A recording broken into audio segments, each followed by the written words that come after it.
Crash ton venin, c'est dire tout ce que tout le monde pense tout bas. Emmanuelle, grande spécialiste des traumas, à l'initiative quand même instigatrice du protocole 6C. Voilà. Exact. C'est important, c'est quelque chose d'énorme. Vous allez nous expliquer, enfin tu vas nous expliquer tout à l'heure de quoi il en retourne. Tout d'abord, est-ce que tu es contente d'être dans Crash ton venin? Oui, très curieuse. Très curieuse de découvrir qui est Lydie.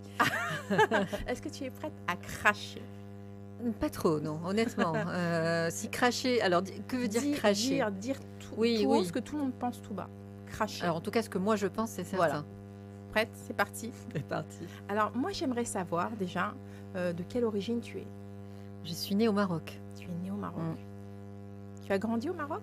J'y suis restée jusqu'à l'âge de 12-13 ans.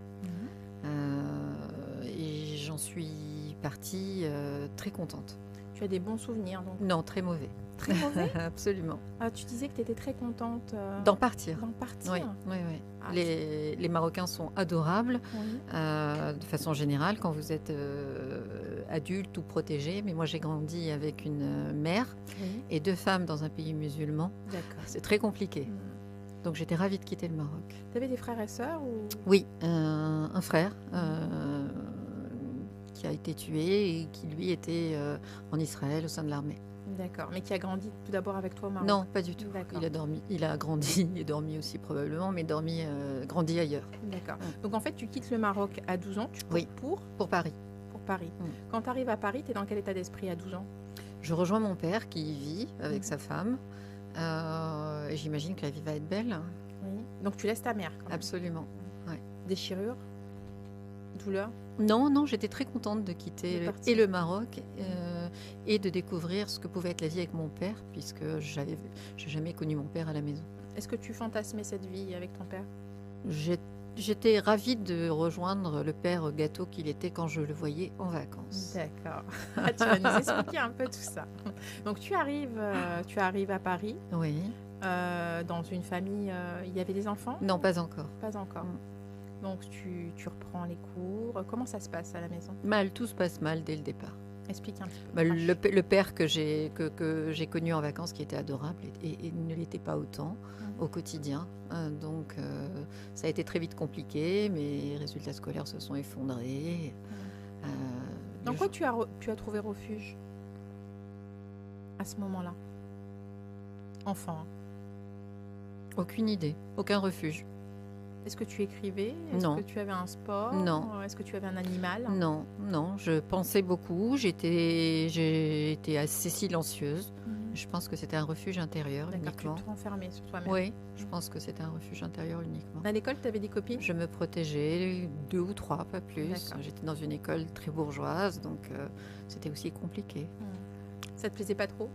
Je venais pas de ce milieu-là, donc pas ta place. Elles allaient en vacances à Miami, moi je n'allais pas en vacances à Miami.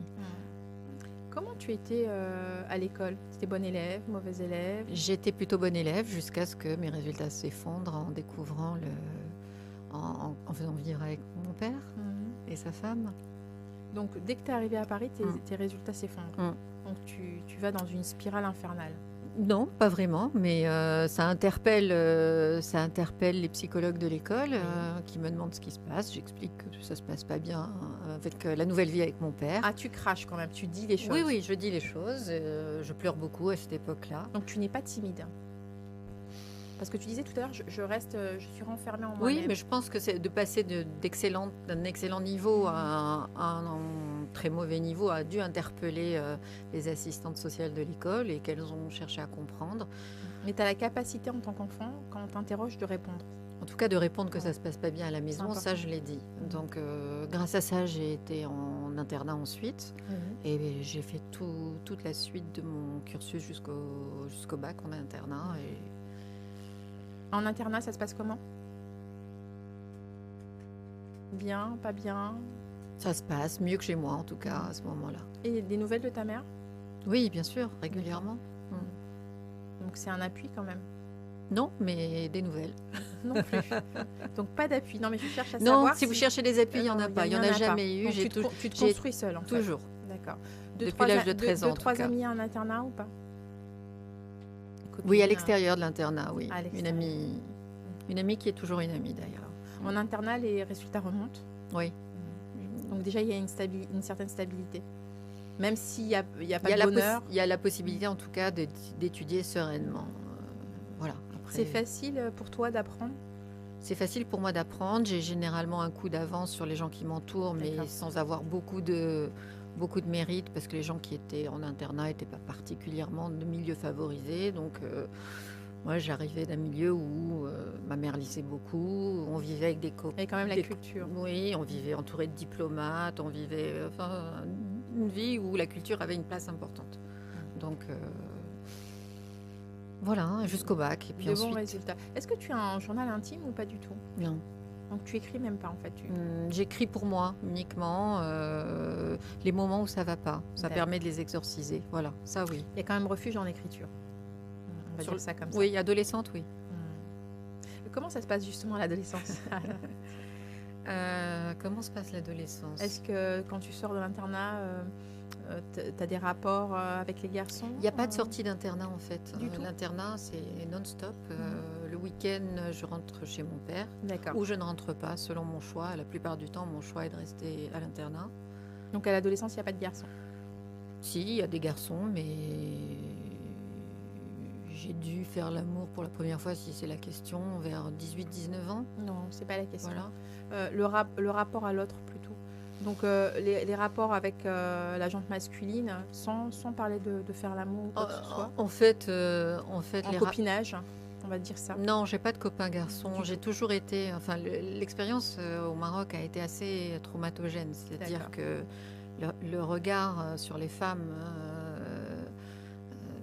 des Marocains ou globalement de la communauté musulmane est difficile quand on vit dans un pays arabe.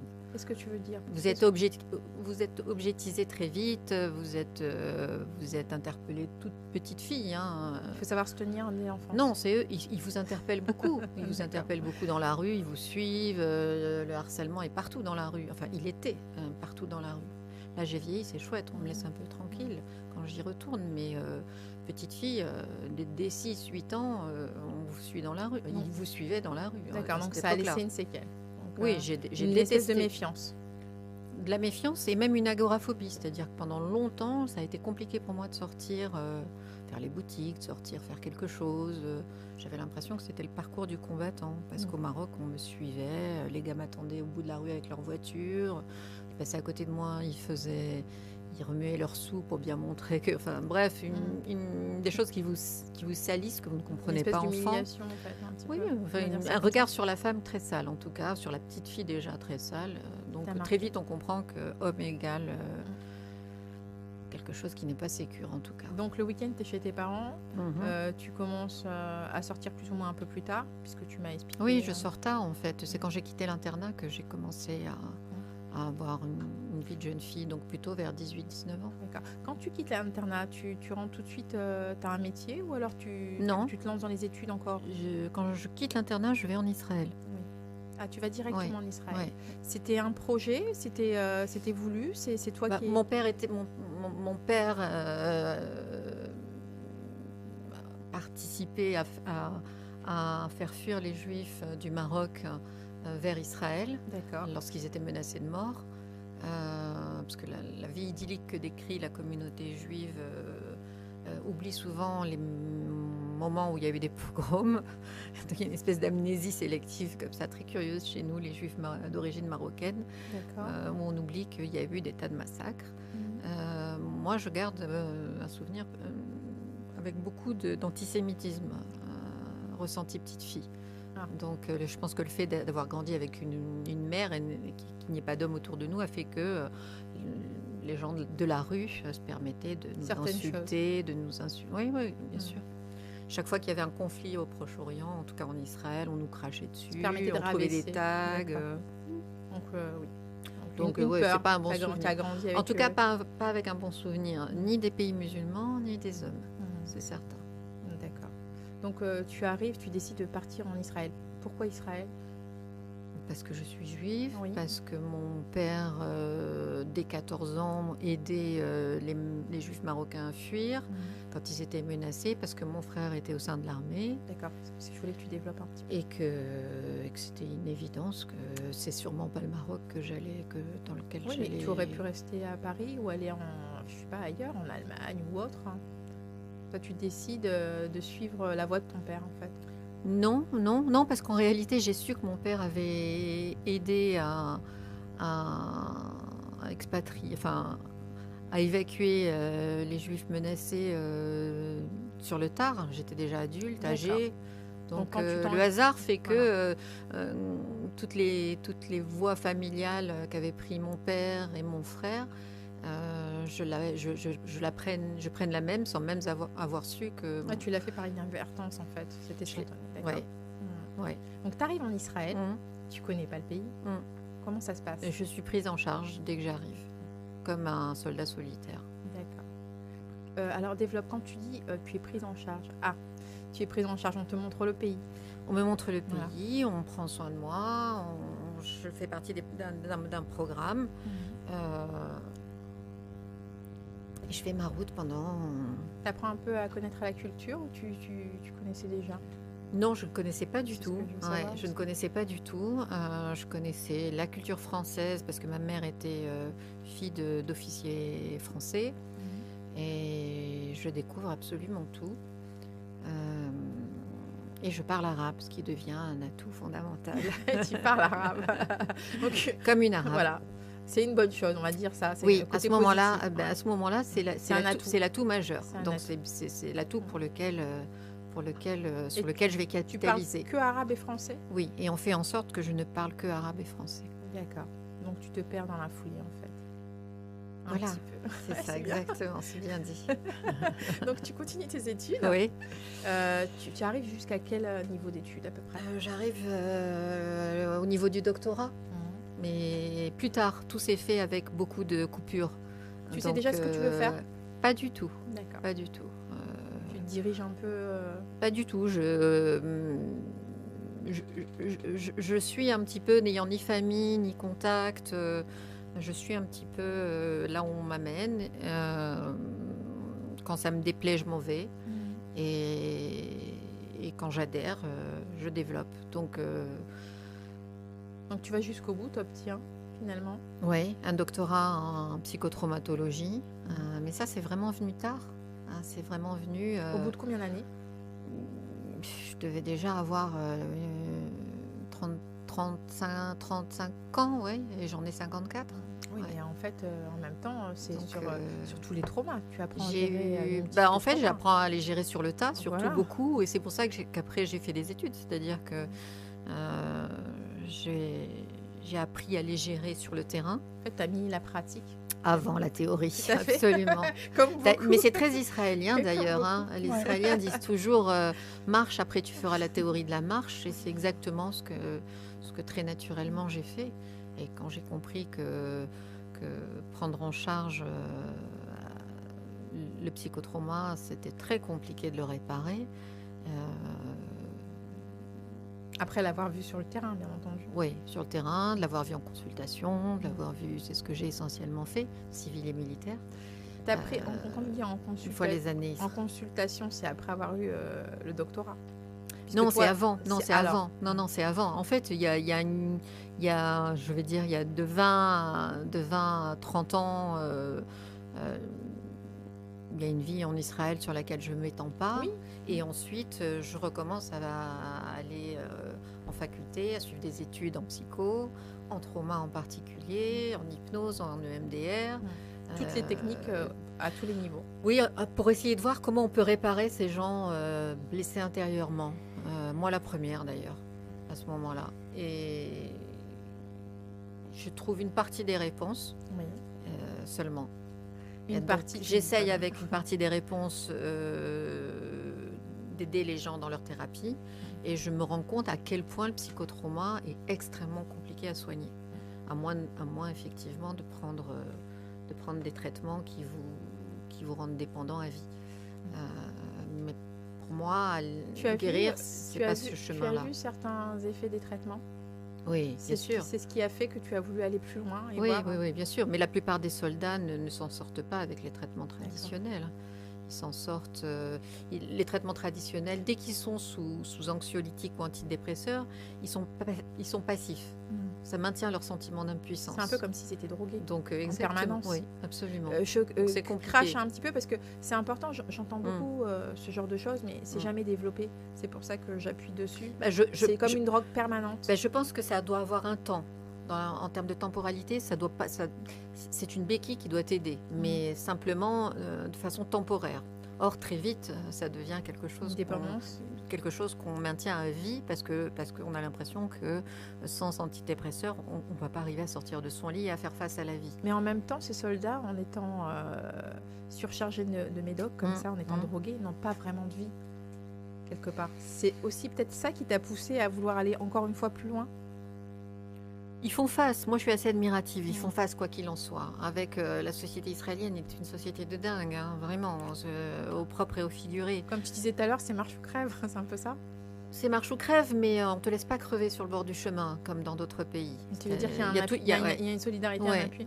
Oui, en particulier dans l'adversité, en particulier. C'est un pays où on se sent beaucoup plus en sécurité, en tout cas jusqu'au 7 octobre, c'était le cas, qu'ici, en France ou en Europe. Oui, de ce que tu nous décris, si on retourne dans ton passé, on va revenir à ce que tu disais actuellement, mais en arrière, au Maroc, tu te sens pas sécure, on va dire ça comme ça. Oui, au Maroc, quand tu es une femme, tu es une proie. Voilà. Tu es une proie ou tu es une pute. C'est l'un ou l'autre, en fait. Et en France, idem, tu te sens pas non plus rassurée. Ça n'a pas réussi à te contenter, en tout cas. En tout cas, ce qui était pas sécure pour moi en France, c'était la structure familiale. Oui. Voilà, c'est simplement ça. C'était un peu désorientée. D'accord. J'étais pas, je pense. Oui, mais après, tu as eu l'internat. Et malgré l'internat, tu as eu le besoin de retourner en Israël, quand même. On se construit pas avec Enfin, moi, en tout cas, c'était pas des éléments pour me construire et me développer, l'internat. D'accord. J'avais pas de figure paternelle, pas de figure maternelle, pas de personne que j'aurais pu prendre pour exemple. Il y a peu de gens que j'ai admirés à cette époque-là ou qui auraient pu être des exemples. Il n'y en avait pas autour de moi. J'ai essayé de devenir un exemple pour moi-même. Mais tu nous dis bien quand même que quand tu retournes en Israël, là tu te sens entourée, tu te sens épaulée d'une certaine manière. Puis on ne peut qu'admirer, c'est-à-dire que vous soyez juif ou pas, quand vous voyez avec quel niveau d'adversité vivent les Israéliens et qu'ils continuent à être debout et à faire face, ça vous époustoufle tellement que vous vous dites waouh. Mais quand tu dis niveau d'adversité, tu t'entends quoi par là? Pour quelqu'un comme nous?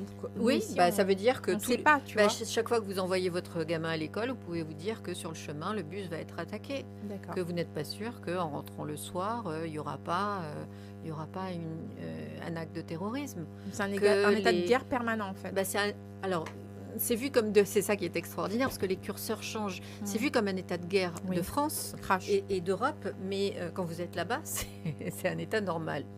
C'est-à-dire que les Israéliens vous disent oui, les sirènes, nous on est habitués. Par contre, qu'on rentre chez nous et qu'on nous agresse avec des calages, ça c'est autre chose. On a passé à un autre stade. Et c'est juste hallucinant d'entendre ce discours parce que nous on n'imagine pas ici en France, chaque fois que la sirène se déclenche, pas seulement une fois un mercredi par mois, mais plusieurs fois dans la journée, courir aux abris là aux toilettes ou dans le dressing qui est un abri antimissile.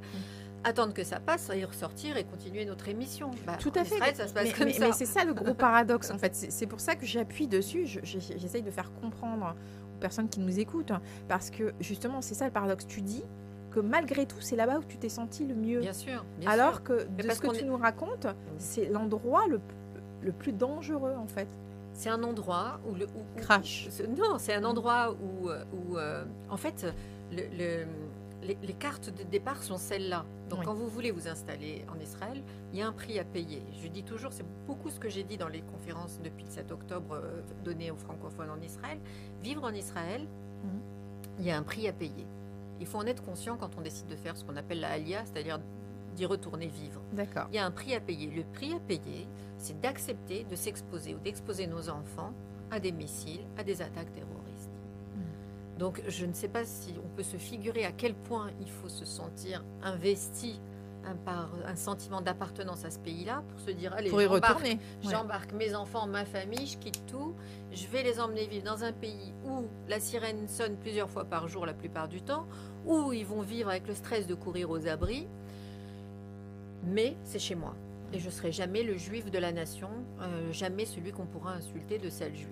D'accord. Contrairement à tout ce qui peut se passer en Europe, où à un moment donné, de toutes les façons, vous avez beau être citoyen français, citoyen espagnol, J'ai l'impression c'est que, toujours ça qu'on vous renverra à un moment donné. que n'importe où, les juifs sont stigmatisés. Oui, mais ça date pas d'hier, bien D'accord. sûr. En tout cas, c'est ça qui ressortira. C'est pas sale français, sale grosse, sale brune, ce sera sale juif. Et Mais comme, c'est factuel. comme on pourrait dire, je vais te dire un truc, comme on pourrait dire, qu'on entend souvent aussi, sale bougnou ou sale nègre. Ouais, on dit ça. Moi, je l'ai jamais entendu mais c'est normal, je suis ni juive, ni noire, ni Oui, arabe. Mais si, ça arrive souvent en France aussi. ouais, d'accord. Mais, c'est déplorable aussi. Ça arrive souvent. D'ailleurs, c'est pour ça que souvent, dans les banlieues, il y a des échauffourées, comme on dit. Ouais. C'est Entre souvent dû Ouais. au RN ou à des choses comme Bon. ça. Ça arrive. Mais bon, donc le choix d'y retourner, sachant que ça peut être aussi dangereux, mais enfin, Tu es chez toi. on a une appartenance. Il y a une appartenance, il y a le droit de te défendre, Mhm. ce qui n'est pas du tout le cas en C'est-à-dire- France, par exemple. d'accord.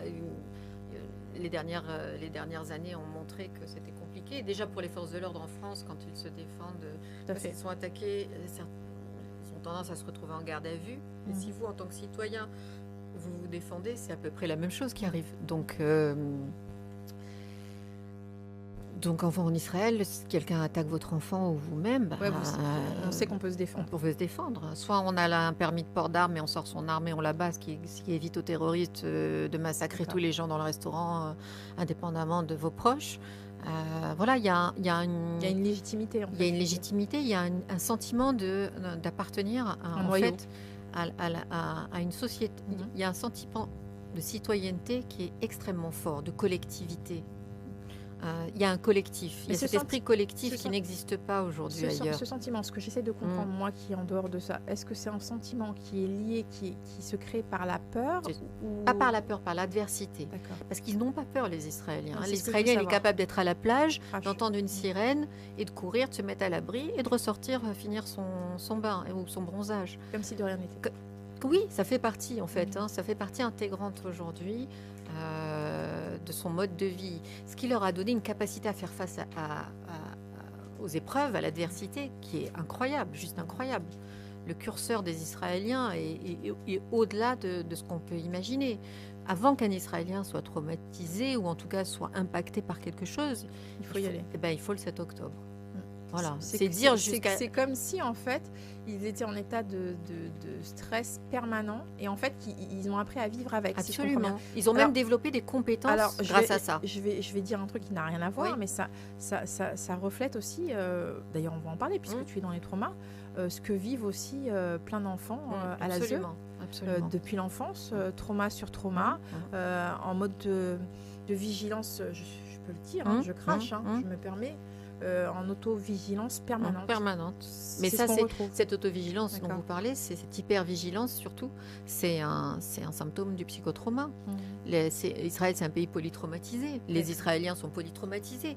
Mais ils sont la preuve qu'on peut vivre Avec. polytraumatisé avec, voire même, et c'est pas pour rien qu'ils sont extrêmement novateurs dans plein de domaines, voire même Ils sont, votre trauma, ils sont caméléons. Ils ça- arrivent à se ça mettre un dev- non, peu, ce trauma vous oblige à puiser dans des ressources qui font que vous allez développer des tas de compétences que vous n'auriez jamais eues sans ce trauma-là. tout à Donc fait. ça, c'est le côté magnifique du psychotrauma, si on peut le dire comme ça. Oui. Alors, Florence, tu vas en dire quelques mots aussi parce que tu travailles. Moi, avec je travaille Emmanuel. avec Emmanuel. On s'est rencontrés en 2021. On était en contact sur LinkedIn. Et puis un jour, on a décidé de déjeuner ensemble.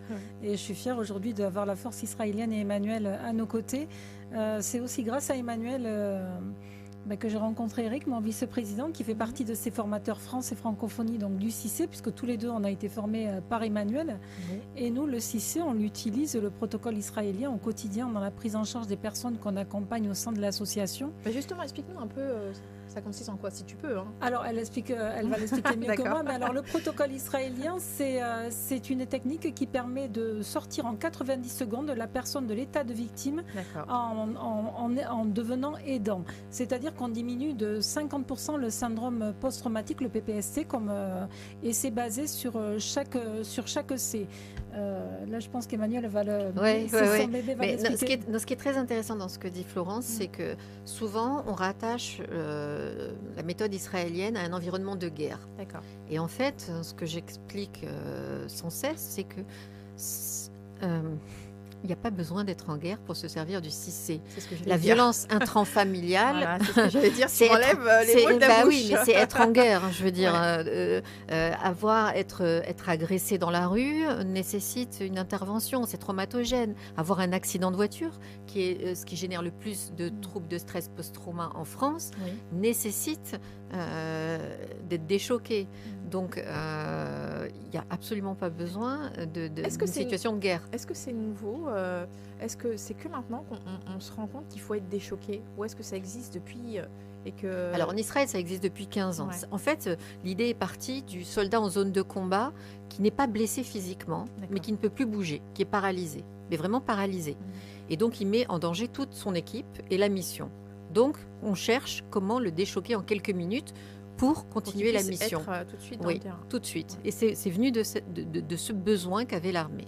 Donc c'est resté pendant très longtemps. Ça veut dire une manière rapide de reprendre ses esprits. Oui, de déchoquer. Un petit peu comme un défibrillateur pour refaire repartir le cœur. Ouais. C'est exactement la même chose, c'est-à-dire qu'il s'agissait de faire redémarrer le soldat en zone de combat, sinon il met toute son unité en danger. Et de continuer la mission et de la réussir idéalement.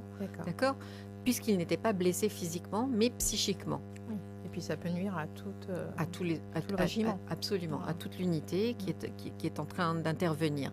Et c'est pour ça que c'est particulièrement efficace et que ça a nécessité que ça fonctionne en quelques minutes. Donc l'auteur s'est concentré sur ce cahier des charges, déchoqué en quelques minutes. Et après, seulement, des années plus tard, on s'est rendu compte que ça avait un impact sur le développement de la maladie, le trouble de stress post-trauma. Cette maladie de la mémoire. Et on s'est rendu compte que ça l'avait divisé par 2 en Israël, ce qui a été un espèce de... D'accord. Il y a une étude Oui, il y en a plein. Il y en a plein, elles sont toutes sur le site officiel. Et en plus, je fais une parenthèse, nous, dans le cas des violences conjugales, quand on voit les personnes qui sont touchées, que ce soit violences sexuelles, conjugales, le harcèlement également, aujourd'hui, quand tu subis une agression, les personnes, quand elles vont porter plainte, elles sont souvent dissociées, elles viennent de subir une agression, donc elles sont en plein dans le trauma, ce qui fait que quand elles vont au commissariat, elles ont souvent un discours qui est décousu et dispersé. Ce n'est pas qu'elles mentent, c'est juste qu'elles sont dissociées et qu'elles ont le trauma qui est là.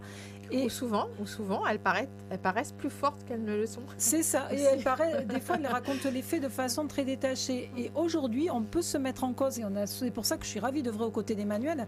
Parce que si tu ne déchoques pas les personnes, aujourd'hui, si on se base sur les dépôts de plainte, mais tu as 99% de plaintes aujourd'hui qu'on peut remettre en cause. Parce qu'une personne qui n'est pas à 100% de ses capacités, qui est dissociée, qui est en plein dans le trauma, normalement, quand tu déposes plainte, tu dois être à 100% de tes capacités, sauf là, quand tu n'y es pas.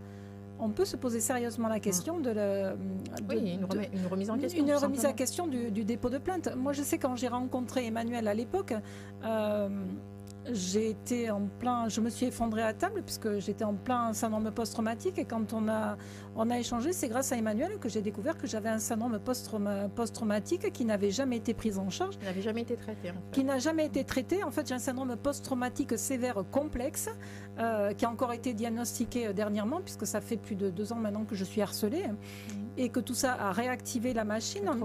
Du trauma, on en avait parlé, et donc c'est Emmanuel qui a été...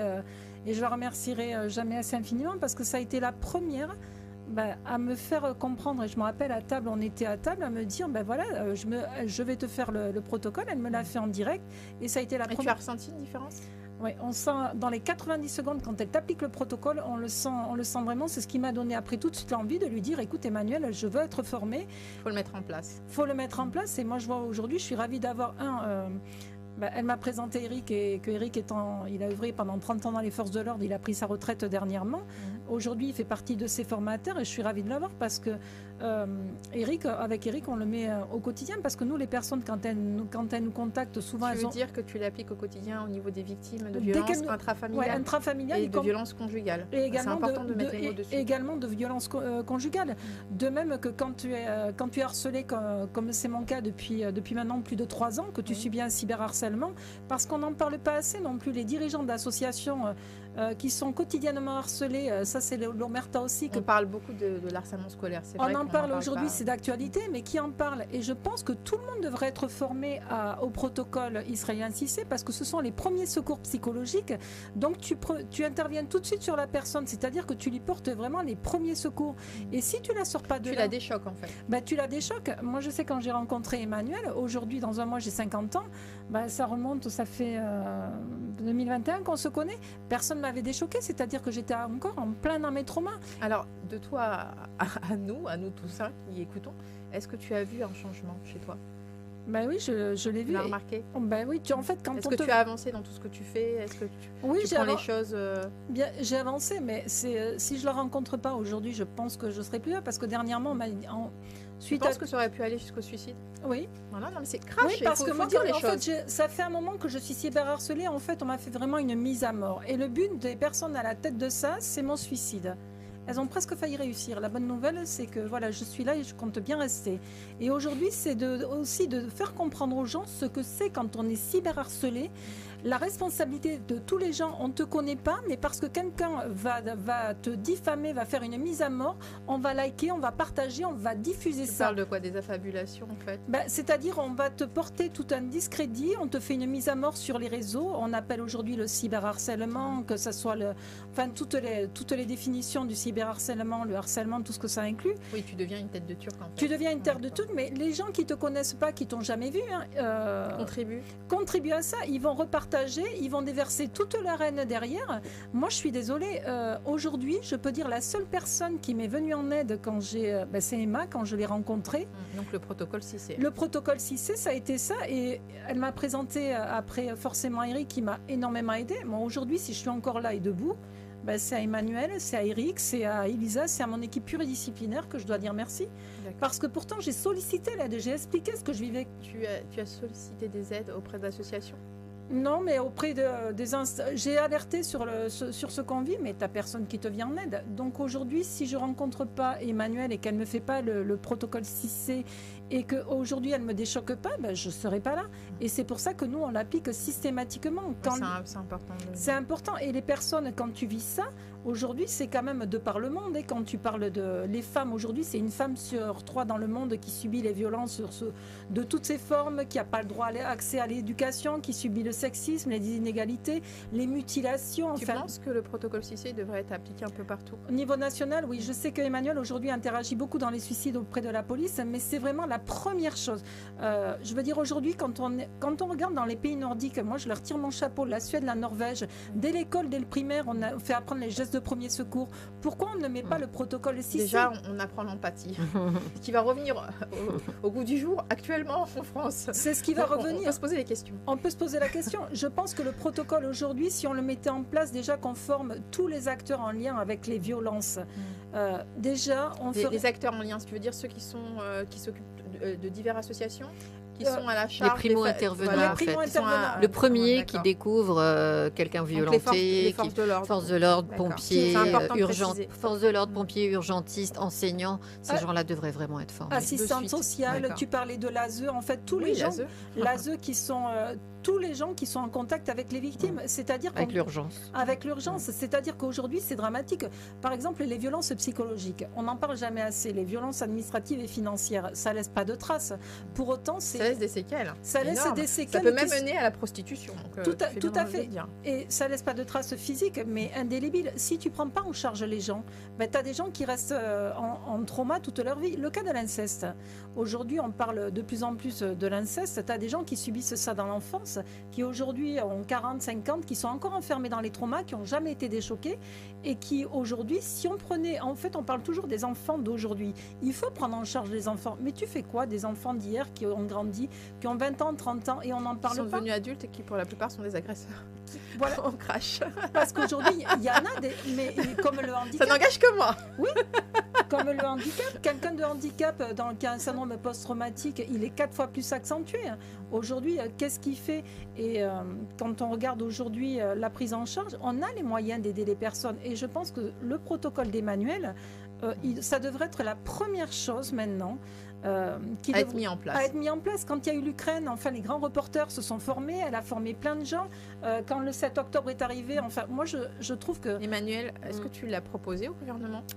La première chose que j'ai fait il y a 3 ans en arrivant, quand on m'a confié le protocole, c'est d'aller voir 2 ministères, le ministère de la Santé et le ministère de l'Intérieur. Déjà, un point important, on t'a confié le protocole. Donc Oui. ça veut dire que tu as démontré ta capacité à pouvoir être quelque Oui, part... oui, bien sûr. Je pense que instigatrice, la important. confiance, la la maîtrise. la Moi, je parle de maîtrise, maîtrise. l'expérience Voilà. ont fait que, je pense, C'est important. le choix a été fait comme ça.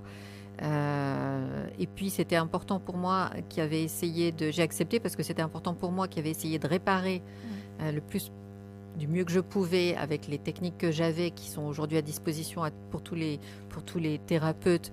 Le psychotrauma trouve leurs limites. Oui. On le soigne mal, le psychotrauma. Tout à fait.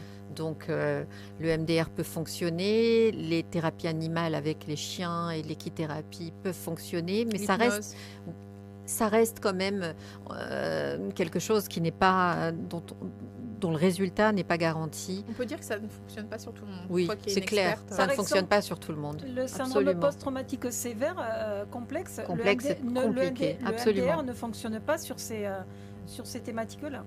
Et puis c'est au cas par cas aussi. C'est ce que j'allais C'est-à-dire dire, qu'il y a des c'est choses au qui cas par fonctionnent cas. sur des gens, d'autres pas. Donc on ne peut pas dire, voilà, prends ça et ton PTSD va partir. On n'est pas en capacité aujourd'hui de le faire. Alors que le CIC, c'est Par plus contre, une généralité, j'ai l'impression. Le CIC, en fait, ce qu'il fait, c'est qu'il déchoque la personne qui a subi une menace et il enclenche très vite les mécanismes de résilience dès l'urgence. Ce qui fait que le risque de développer la maladie, le trouble de stress post-trauma, s'effondre de façon importante. Au lieu de rester passif et victime, donc immédiatement, il a une posture qui consiste, comme les Israéliens, à faire face à la menace. Ouais, donc c'est ce que j'allais dire, une manière Donc c'est ça qu'on lui apprend. d'autodéfense. en fait. Oui, c'est D'accord. une autodéfense mentale. Voilà. Moi, j'appelle ça un bouclier cognitif. Quand on a des métiers comme les policiers, comme les pompiers, qui vont voir du trauma tous les matins, chaque fois Ou qu'ils même, par quittent leur exemple, maison, les grands reporters. ou les grands reporters, ils savent qu'ils vont voir des saloperies. D'accord ? Quand on sait qu'on va avoir un métier qui va nous confronter à des scènes traumatisantes, traumatogènes, on a besoin d'un outil qui nous protège en partie. Le bouclier et l'arme, ça suffit pas, d'accord ? Donc il faut quelque C'est bien chose imagé, le mentalement. bouclier. Il nous faut un bouclier mental. Moi, j'appelle beaucoup le protocole CIC comme étant un bouclier cognitif. C'est le bouclier vraiment pour nous protéger des blessures psychologiques. En fait, D'accord. de notre nous-mêmes, quelque part. On va dire ça comme ça. En tout cas, de notre santé mentale, c'est certain. Donc, si on a la capacité, dès qu'on se sent équipé d'une méthode qui permet de faire face à la menace de mort, alors, ça ne veut pas dire qu'on n'a pas peur, mais on y va en étant outillé, en étant Ça veut équipé. dire- Comme le policier, lorsqu'il est en intervention, il sait qu'il a son arme, il sait qu'il a son binôme qui va le protéger, et il sait qu'il a son gilet pare-balles. Ben, c'est la même chose dans ça la tête. voudrait dire que, par exemple, pour les femmes victimes de Ouais, violences ouais. qui vont, par exemple, chez leur assistante sociale, Mm. elles seraient capables, si elles pratiquaient ce protocole, de les déchoquer pour qu'elles arrivent à faire face avec un bouclier Si elles sont en rentrant situation, chez elles. si elles sont en situation de crise. En fait, le bouclier n'est pas le CIC n'est pas une thérapie. Hein, encore une fois, c'est très gentil ce qu'a dit Non, c'est pour ça que Florence. j'essaye, hein. j'appuie pour Ouais, comprendre. absolument. Ce qu'a dit Florence, c'est très gentil par rapport au CIC, mais le CIC n'est pas une thérapie. Ouais. Le CIC gère la crise. Moi, je vois comme un bouclier. Comme Ça gère un- en temps de crise. Voilà.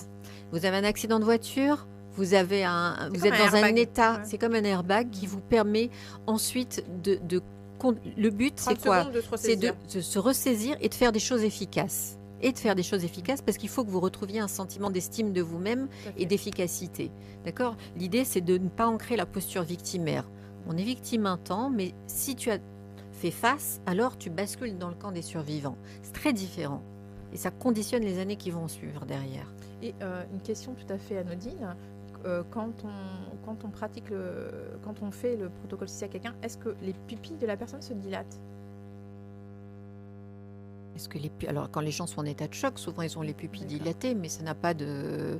Ça n'a pas de conséquences. Non, les pupilles... De toute façon, quand quelqu'un revient, la pupille se recontracte immédiatement. C'est un des... Mais Parce qu'il y a et une nous, étude russe, oui. je parle de ça, Oui. parce qu'il y a une étude russe des soldats russes Oui. qui étaient justement comment dire, travaillés, on va dire, justement à résister à ce Oui. genre de Oui. choses, souvent se trouver dans des états seconds, donc Oui. avec pupilles dilatées, Oui. et arriver à faire face à des chocs post-traumatiques Oui. et aller même beaucoup plus loin à faire des choses, par exemple, que dans l'état ordinaire, ils n'auraient pas pu D'accord. faire.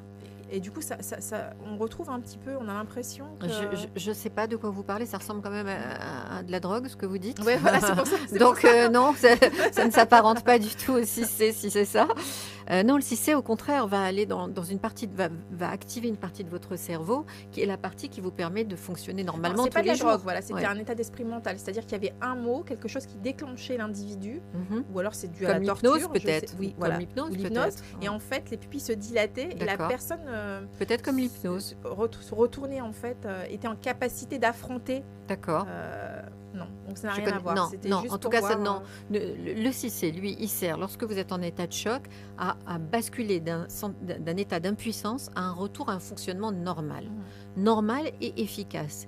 Et si j'ai fait face à un accident de voiture ou à un viol, et que malgré tout, je me lève, j'arrive à téléphoner, j'arrive à expliquer très concrètement, à décrire les gars, à dire par où ils sont venus, à donner des détails, si j'arrive à faire tout ça, et plus les 3 autres étapes dont on a besoin avec le 6C, alors j'ai eu peur, mais j'ai fait face à la menace. D'accord. Cognitivement, je suis redevenue en état de fonctionnement normal. Je peux faire un dépôt de plainte qui sera fiable, d'accord, par exemple.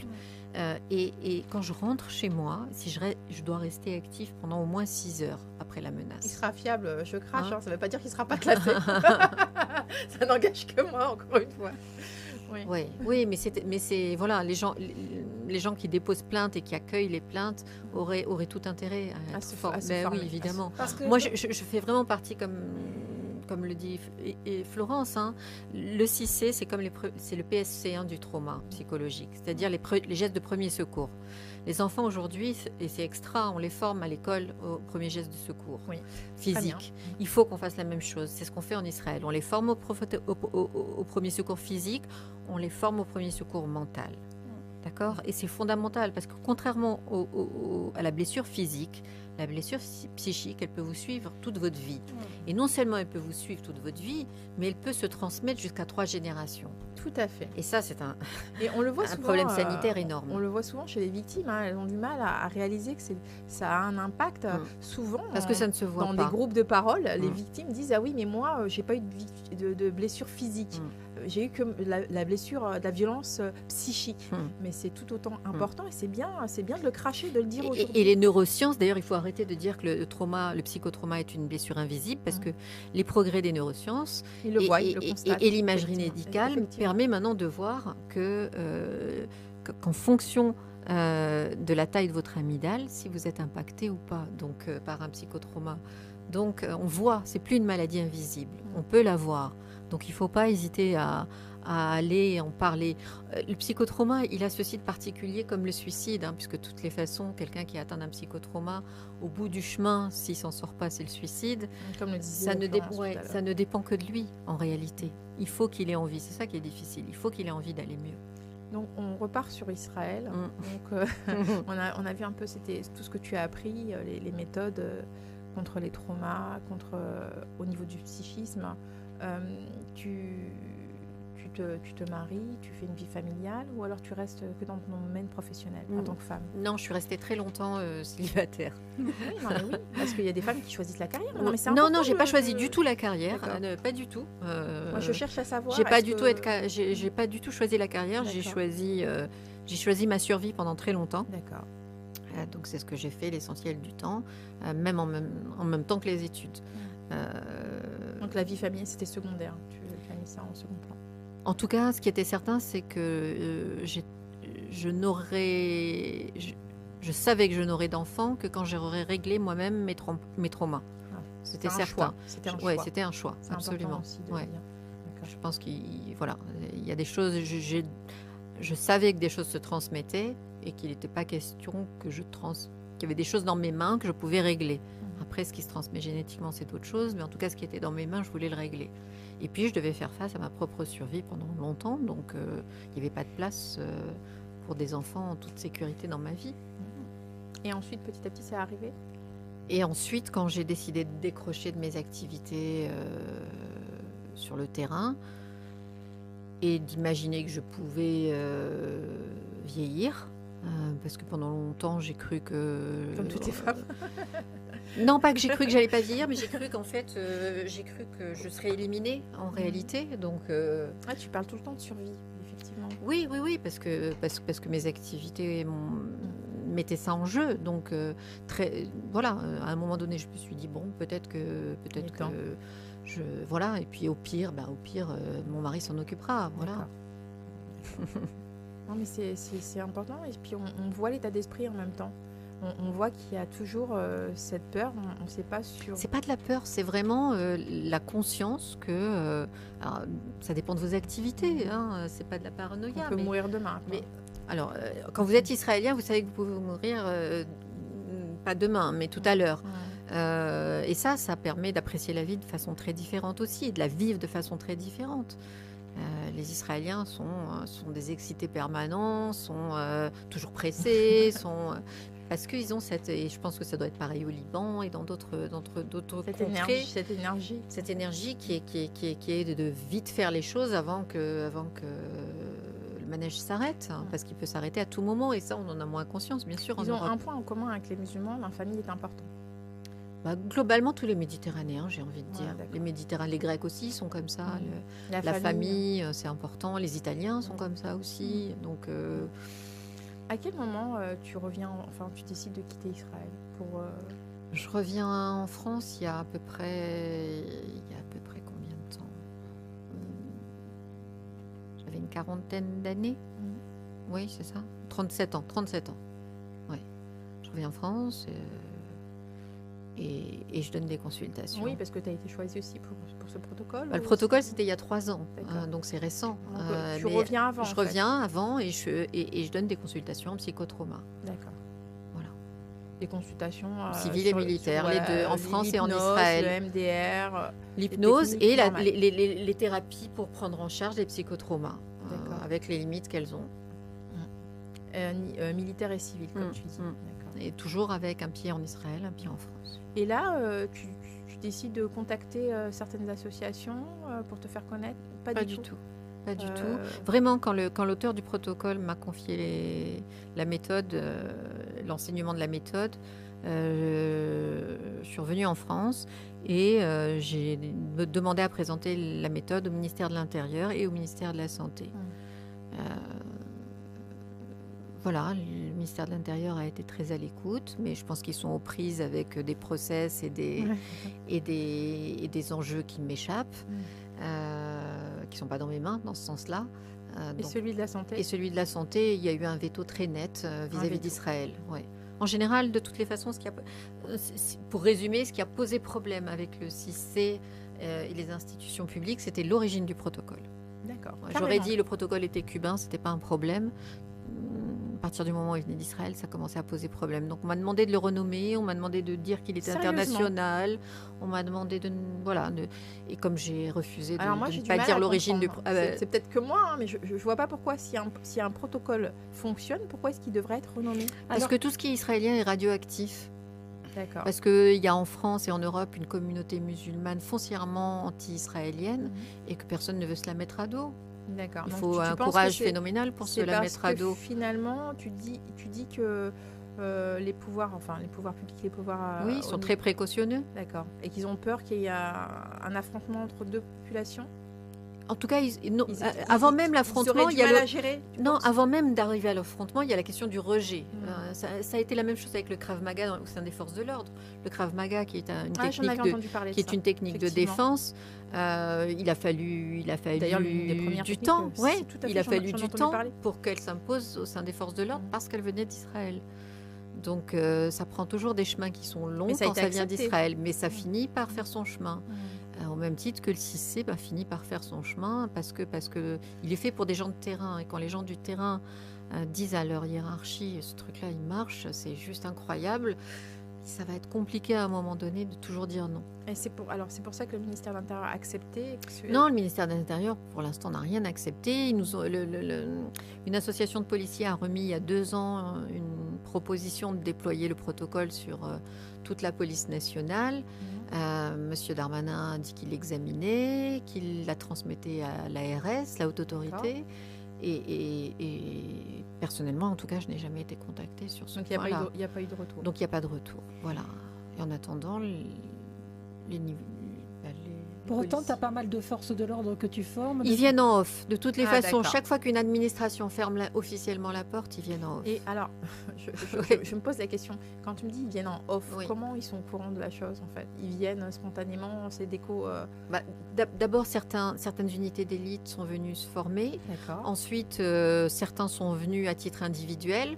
Ils ont trouvé que c'était l'outil qui leur manquait, que c'était performant. Et ils en ont parlé à leurs collègues. D'accord. Tout simplement. Du bouche à oreille. Ça n'a été que du bouche à oreille. En tout cas, pour les forces de l'ordre, pour les pompiers, ça n'a été que du bouche à oreille. Globalement, ça n'est que du bouche à oreille. Et c'est très bien comme ça. Moi, j'ai pas de... le bouche à oreille, on voit, il y a un impact positif. Il est énorme. Il est énorme. Les formations sont complètes jusqu'en 2020, fin 2024. Pour du bouche à oreille, donc, moi, je dis le ministère, réveillez-vous. Et il y a des entreprises aussi françaises qui se forment. Nous, je sais qu'avec Emmanuel, on travaille ensemble pour faire de la prévention au sein des entreprises qui sont intéressées. Quand elles nous sollicitent, à ce compte-là, c'est vers Emmanuel tout de suite pour former. Et je pense... Les entreprises, c'est à quel niveau? Par exemple, les précurseurs, ça a été la SNCF. La SNCF, sur le plan national, déploie le 6C depuis 2 ans. Donc c'est depuis 1 an. Donc c'est un énorme... La SNCF par rapport aux multiples de suicides? Non, moi aussi, c'est ce que je croyais. Moi aussi, j'ai eu la même réaction. J'ai eu la même réaction au départ. Et en réalité, la question qui interpelle le plus les entreprises, c'est le niveau d'agression et de violence auquel sont confrontées les entreprises. C'est-à-dire que dès que vous êtes confronté à du public, vous êtes confronté à de la violence et à ce qu'on appelle politiquement correctement les incivilités, qui n'est d'autre que de la violence et des menaces, souvent des menaces de mort. Alors avant c'était graduel, maintenant directement on va vous faire une pâtie ou on vous menace de mort. Oui. On l'a vu généralement avec les chauffeurs de bus, c'est un peu ça. Voilà. Il y a eu un cas comme ça. Après, tu as des institutions qui lui demandent, comme la ville de Cannes, la ville de Nice. Il y a des institutions aujourd'hui qui ont pris conscience aujourd'hui. C'est ça. Il y a des gens plus lucides que d'autres, ou qui ont plus de courage que d'autres, ou qui ont plus de budget. Ou chacun voit midi à sa porte. Chacun a ses voilà, chacun a sa manière de voir les choses. Est-ce que tu dirais que toi, tu as confiance et que tu sais que ça finira par aboutir? Au milieu du. Mais je trouve même que. Alors, au niveau du ministère de la Santé, je ne sais pas. Je pense que ils en ont besoin et que ce serait bien qu'ils se repenchent sur la question parce que les gens du terrain en ont besoin. Il n'y a rien en urgence. Globalement, il n'y a rien en urgence en Europe. Il n'existe rien. C'est-à-dire qu'en prise en charge, en thérapie, les psychologues sont là et sont formés. Il y a une expertise. Mais dans l'urgence, la France n'étant pas un pays en guerre, il n'y a pas de méthode efficace qui est mise en place. Il existe quelque chose dont se servent ponctuellement des cellules qui sont activées dans des cas bien précis, mais qui n'a rien à voir avec le niveau d'urgence du 6C. Non, pour l'instant, ils n'en ressentent pas le besoin. Donc, les gens du terrain en ont besoin. Les gens du terrain en ont besoin. S'ils avaient ce bouclier-là, ce qui est certain, non seulement ce serait un plus, mais il y aurait moins de suicides, ce qui me paraît non négligeable. Il y a beaucoup de suicides dans les forces de l'ordre. Mais chez tous les primo-intervenants. Les pompiers, il y en a beaucoup, mais c'est mis sous le tapis et il y a une omerta. Les gendarmes, il y en a. Et comme pour les policiers, ça se dit, et ça c'est très bien que ça se dise. Déjà, c'est un tabou qui est levé. Les facultés de médecine, pareil, en 3 ans, vous avez déjà 3 facultés de médecine qui enseignent le 6C, ce qui est énorme comme progrès. Donc les gens qui sont au fait des neurosciences sont tout de suite... Se rendre compte que c'est nécessaire en fait. Se rendre compte que c'est non seulement nécessaire mais efficace. Et après c'est juste des guerres de chapelle, des guerres des enjeux politiques qui échappent complètement au travail que nous, on peut Est-ce que c'est faire. encore aussi un problème d'ego ou pas du tout? C'est un problème d'ego parce que, bien sûr, c'est un problème d'ego parce qu'au ministère de la Santé, au même titre qu'ils ont tourné, ils n'ont jamais accordé à Muriel Salmona la place qu'elle mérite parce qu'elle se bat depuis 20 ans, on l'a jamais invitée, on l'a jamais. On l'a dit. Voilà, elle a toujours été mise de côté parce que. Alors c'est une précurseuse, elle aussi. Alors qu'elle est précurseur, mais il faut remplir certains critères. Et ces critères-là, alors l'un des critères qui vous exclut, c'est le fait d'être juive. Et c'est le point commun d'ailleurs avec Muriel. C'est une des premières phrases que m'a dit le ministère de la Santé, mais des gens très particuliers qui s'occupent de psychiatrie au ministère de la Santé. Donc, qui sont sur le temps de l'urgence, qui est le temps du CICE. Je ne parle pas de tous les autres départements du ministère de la Santé. Mais ces gens qui sont sur la temporalité de l'urgence m'ont dit très clairement, on n'a pas attendu les Israéliens pour être efficaces en urgence. Donc tu l'as entendu, donc, ils te l'ont dit. Mais non seulement on l'entend, mais on connaît le parti pris anti-israélien. Donc voilà, c'est un fait établi, mais ça n'empêche pas les choses d'avancer. Beaucoup de gens ne le savent pas, ça, ce que tu es en train de dire. C'est important de mettre Mais des parlementaires m'ont dit, est-ce que vous pourriez renommer le protocole ou éviter de dire qu'il vient d'Israël? Donc ça va loin. Ça va loin. Oui, ça va loin. Et les gens qui sont sur le terrain s'en fichent royalement. Ils savent qu'au contraire, parce que ça vient d'Israël, c'est une garantie d'efficacité et d'expertise, puisque c'est le pays du trauma. Donc il y a un travail qui va se faire par le terrain. Vous savez, les décisions de changement, elles viennent ou du haut ou du bas. Quand elles viennent du haut, le terrain les acceptera difficilement. Quand elles viennent du terrain, c'est Quand elles viennent du terrain, par capillarité, ça remonte. Ouais. Donc c'est nécessaire. J'ai aucune inquiétude sur le fait, de toutes les façons, le fait que les sessions soient complètes sur une année à l'avance, dit les choses. Dit combien ça répond à une demande et combien c'est efficace. Donc si le dit ouvertement, c'est que ça va bouger. Alors justement, ça va bouger. En Israël, on a vu ce qui s'est passé, comme tu disais, le 7 octobre. Et qu'est-ce que tu voudrais dire quelque chose là-dessus? Est-ce que tu penses qu'il y a des gens qui ont été pris en charge en Israël? Oui. La méthode, en fait, c'est la façon dont... c'est le protocole de l'État d'Israël. Mais je voudrais que tu en parles un petit peu. Donc, dès qu'on a su dès que l'auteur du protocole, qui fait partie au sein du gouvernement, de tout ce qui est urgence psy. Donc, dès qu'on a su que le 7 octobre avait eu lieu, l'auteur du protocole, le professeur Farki, a pris son équipe israélienne et a été directement dans le sud pour gérer les survivants et les soldats qui ont découvert des scènes qui viennent d'une autre époque. Alors, des scènes qui viennent d'une autre époque. Alors, je vais te demander peut-être... À quoi ça ressemble? Non, mais c'est important. Alors, oui, bien sûr c'est important. Alors, je te dis pourquoi. J'ai aucun problème avec la description des faits, j'en ai pas beaucoup entendu parler. Et je pense que c'est quelque chose qu'il faut mettre, qu'il faut dire. En fait. Je vais vous parler d'une militaire qui m'appelle et qui me dit qu'est-ce que je dois faire? Il y a un groupe de femmes. Leur sexe est séparé de leur corps et les seins aussi, et ils sont suspendus. D'accord. Et les femmes elles sont encore vivantes. Et elles sont toutes en état de choc. Qu'est-ce que je fais? Qu'est-ce que je dis? Premier exemple. Autre exemple, ils rentrent dans une crèche, il y a 40 bébés, donc ils ont séparé les têtes, massacré, séparé les têtes.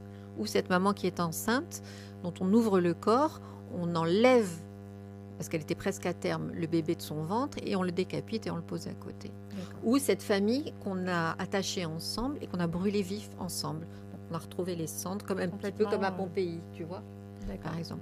Ou ces gens qu'on n'a toujours pas retrouvés, et on est obligé de faire venir des archéologues pour, avec les cendres, essayer de... Et on a retrouvé également des femmes dans lesquelles qu'on a tellement violées. Oui, 67 spermes différents sur la même femme, le bassin fracassé.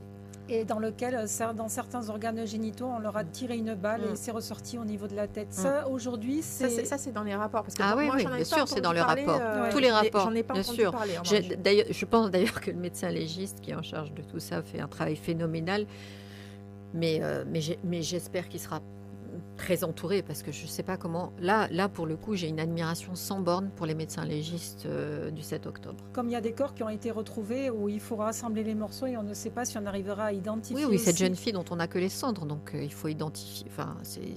on fait venir des archéologues, je ne sais pas si vous vous imaginez, tellement il est compliqué d'identifier qui est qui. On est encore en train d'essayer d'identifier. Il y a des gens qui n'ont pas été Je suis identifiés. crue, hein, mais non, j'essaie mais il y a des gens qui n'ont pas été identifiés. Donc on est avec des tas de cendres et on essaie d'identifier. Donc c'est juste, c'est une barbarie d'un autre temps. D'accord. Mais ça a été bien pensé, hein, de toutes les façons. Ça a été anticipé, réfléchi, planifié. Les familles sont prises en charge par ce protocole aussi? Oui, en fait, tout le monde a été pris en charge par ce protocole, ainsi que les otages libérés. Le professeur Farchi était sur les lieux et a fait en sorte que chaque retour d'otage, les otages soient pris en charge façon 6C. Après, il y a d'autres procédures qui viennent se gréver, qui sont plus de l'urgence.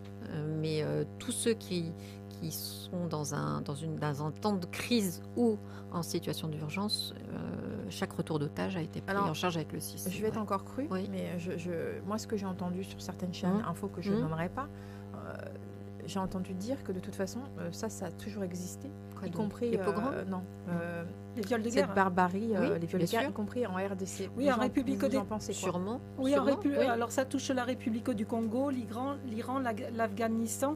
Et au Congo, il y a les femmes, que ça part des bébés jusqu'aux femmes âgées de 90 ans, qui subissent tout ce que vient de décrire Emmanuel, où on retrouve où elles ont les organes qui sont coupés, où on retrouve des ciseaux implantés dans les vagins. De toute façon, le viol, c'est un crime de guerre, c'est un génocide de masse. Aujourd'hui, c'est un crime contre l'humanité qui est rarement sanctionné. Et à côté de ça, on ne parle pas que de ça. Il y a également plein de choses. C'est une destruction massive qui exclut également l'esclavage sexuel et la traite humaine. Et aujourd'hui, quand on voit ce que subissent les femmes, que ce soit en Iran et partout de par le monde, enfin, je veux dire, aujourd'hui, il y a depuis le 7 octobre, il y a encore des otages. Pour autant, qu'est-ce qu'on fait aujourd'hui pour les libérer? Il y a quand même 8 prix Nobel qui sont intervenus auprès. Alors, c'est ce que j'ai entendu dire. C'est pour ça que je reviens dessus. Beaucoup de gens disent des guerres, il y a toujours eu des guerres. Et en RDC, c'est le cas. Il y a eu des otages aussi. Et en Afghanistan aussi. Pourquoi là, ça devrait être différent? Donc, moi, on ne demande pas à ce que ce soit différent. Voilà, on demande juste à reconnaître les faits, simplement. Et contrairement à ce qui s'est passé dans les autres pays, où on a acté des violences, le premier mouvement vis-à-vis du 7 octobre a été une espèce de gigantesque tsunami de déni. Il y a tout un pan, un certain nombre de pays qui ont dit non, c'est pas vrai, ce sont des images de synthèse, non, c'est pas vrai, ça a été inventé. Et ça, je l'ai jamais entendu le 11 septembre. Si, remarque, le 11 septembre, ça s'est dit aussi, mais j'ai jamais entendu dans les autres massacres qui ont eu lieu. On n'a jamais dit c'est pas vrai, c'est du fake. Israël, c'est du fake. Donc c'est assez extraordinaire. Et je pense que c'est la seule chose que demandent les Israéliens. Ils ne demandent pas qu'on les plaigne, c'est tout. Ils demandent juste que ce soit reconnu au même titre que n'importe quel autre massacre.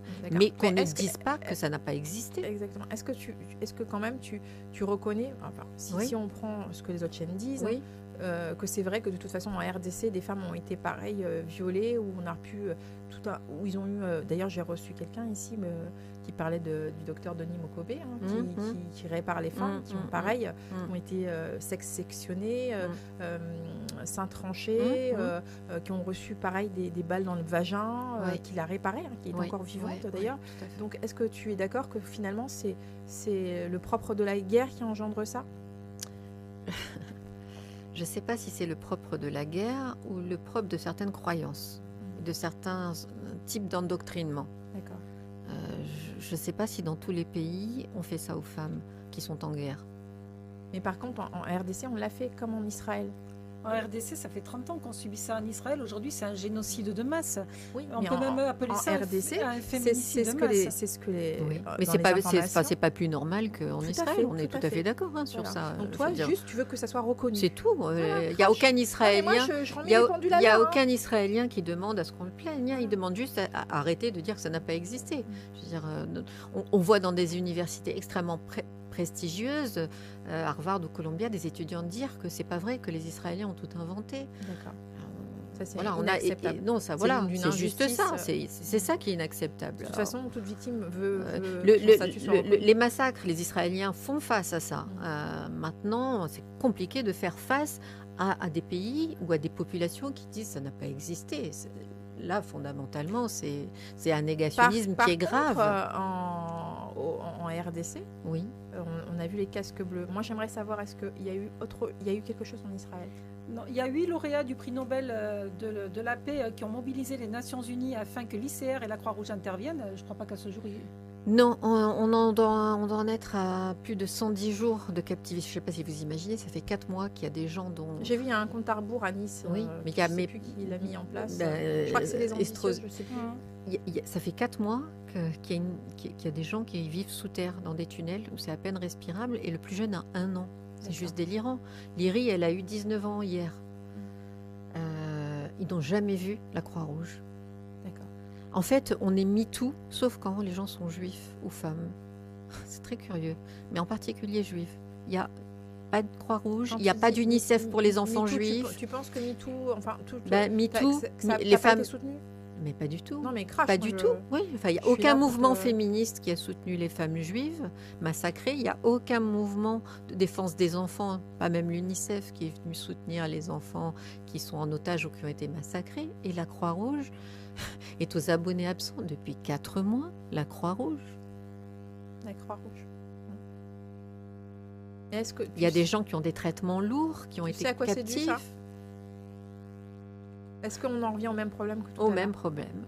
On en revient au même problème qui avait déjà été... D'ailleurs, c'était avec Sarah Halimi. J'avais reçu Jonathan Béat. Oui. Et en fait, on vient au niveau justement des affrontements. Finalement, c'est une peur de ne pas pouvoir canaliser. Qu'est-ce que tu en penses ?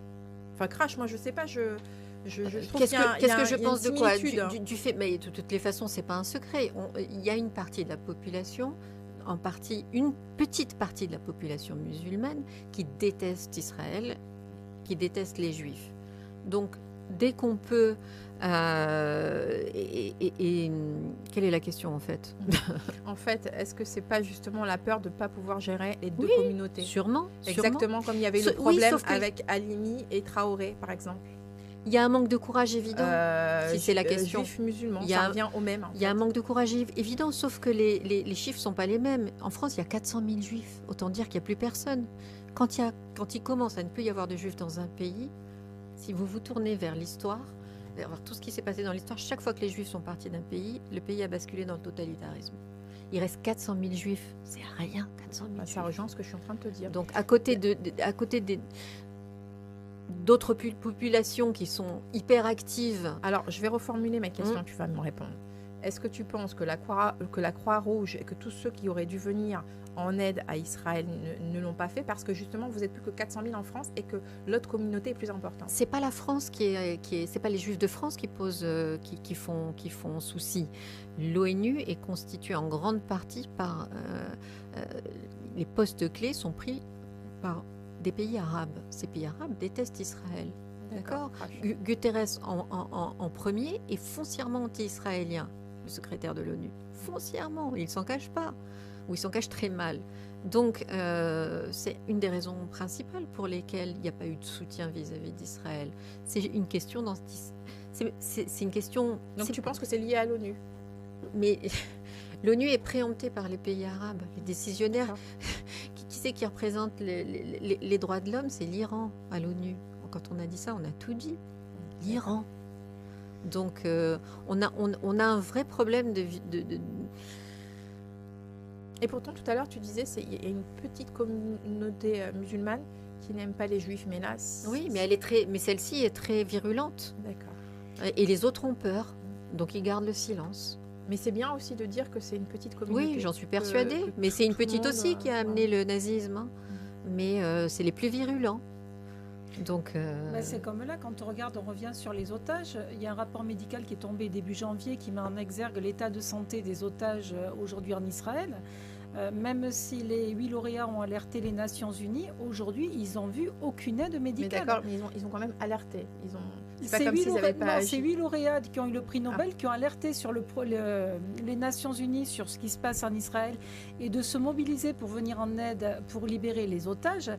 Ils ont vu aucune aide médicale. Il y a un bébé de 12 mois, corrige-moi si je me trompe, qui est en urgence absolue. Quand on dit qu'aujourd'hui l'ICR et la Croix-Rouge ne sont pas sur place, c'est qu'ils ont vu personne. Alors moi, je suis toujours émerveillée parce que je le montrais à Emma hier. Il y a aujourd'hui des personnes qui sortent des chiffres comme quoi il y a des enfants qui sont tués toutes les 10 minutes. Elle est quand même au cœur du terrain, elle travaille directement sur place avec le gouvernement. Eux, là-bas, ils ne sont pas au courant de ces chiffres. Donc, je ne sais pas aujourd'hui comment on arrive à quantifier le génocide, parce que c'est un génocide, c'est un abattage de masse, c'est un féminicide de masse que subissent les femmes, les enfants et toutes les personnes vulnérables qui se font massacrer là-bas. Comment aujourd'hui, on a vécu la Shoah, on vit quelque chose d'un autre monde là-bas, et encore, on ne donne pas tous les détails de ce qui se passe là-bas. Mais je veux dire, comment aujourd'hui le monde ne se mobilise pas pour venir en aide, mais pour là, sortir si on t'entend, tu fais l'amalgame entre, je te reprends, entre ce qui se passe en Israël et à Gaza. Non. Non. Non, je parle sur le 7 octobre. Parce que beaucoup de ce que tu es en train de dire, beaucoup de gens le placent à ce niveau-là. Non, alors moi, je parle que d'Israël. Non, moi je parle. Qu'on soit bien d'accord. Non, moi je parle. Non, mais il y a beaucoup de remets les choses encore dans leur contexte. Israël est victime de beaucoup de désinformation. C'est la seule posture de victime qu'elle a, c'est celle-là. Mais c'est de sa faute, parce qu'elle ne s'est pas défendue. Elle ne s'est pas défendue depuis que l'OLP existe. L'OLP a fait un super boulot. Les Palestiniens, entre guillemets, ont fait un super boulot de désinformation. C'est-à-dire qu'ils ont des industries qui leur permettent de faire des films, des scénarios, etc. et de faire croire à des réalités qui n'existent pas. Certaines existent et d'autres n'existent pas. Et ils ont fait un super boulot parce que les Israéliens n'ont jamais mis de politique en place pour contrer ça. Les Israéliens ont dit, ils n'ont qu'à parler, on s'en fout. Or, quand vous éduquez, quand vous abreuvez les réseaux sociaux pendant des années et des années d'images, ça finit par impacter des générations qui croient que ces images sont réelles, dures comme fer. Et je suis convaincue qu'une partie de la communauté musulmane est convaincue qu'on tue les enfants, voire qu'on les mange, qu'on est des génocidaires. Ils en sont intimement convaincus parce qu'on les a éduqués à ça. Et c'est ça qui est fondamentalement triste. Qu'est-ce que tu réponds à certains qui disent que, j'ai vu ça aussi dans certaines informations, que vous êtes finalement des pays cousins? Oui, bien sûr. Tu le revendiques, bien sûr, mais évidemment. Sauf qu'il y a un moment donné où on s'est tous penchés sur nos religions respectives pour pouvoir leur donner une évolution qui permette de vivre en société de façon idéalement démocratique. Même le christianisme, qui était extrêmement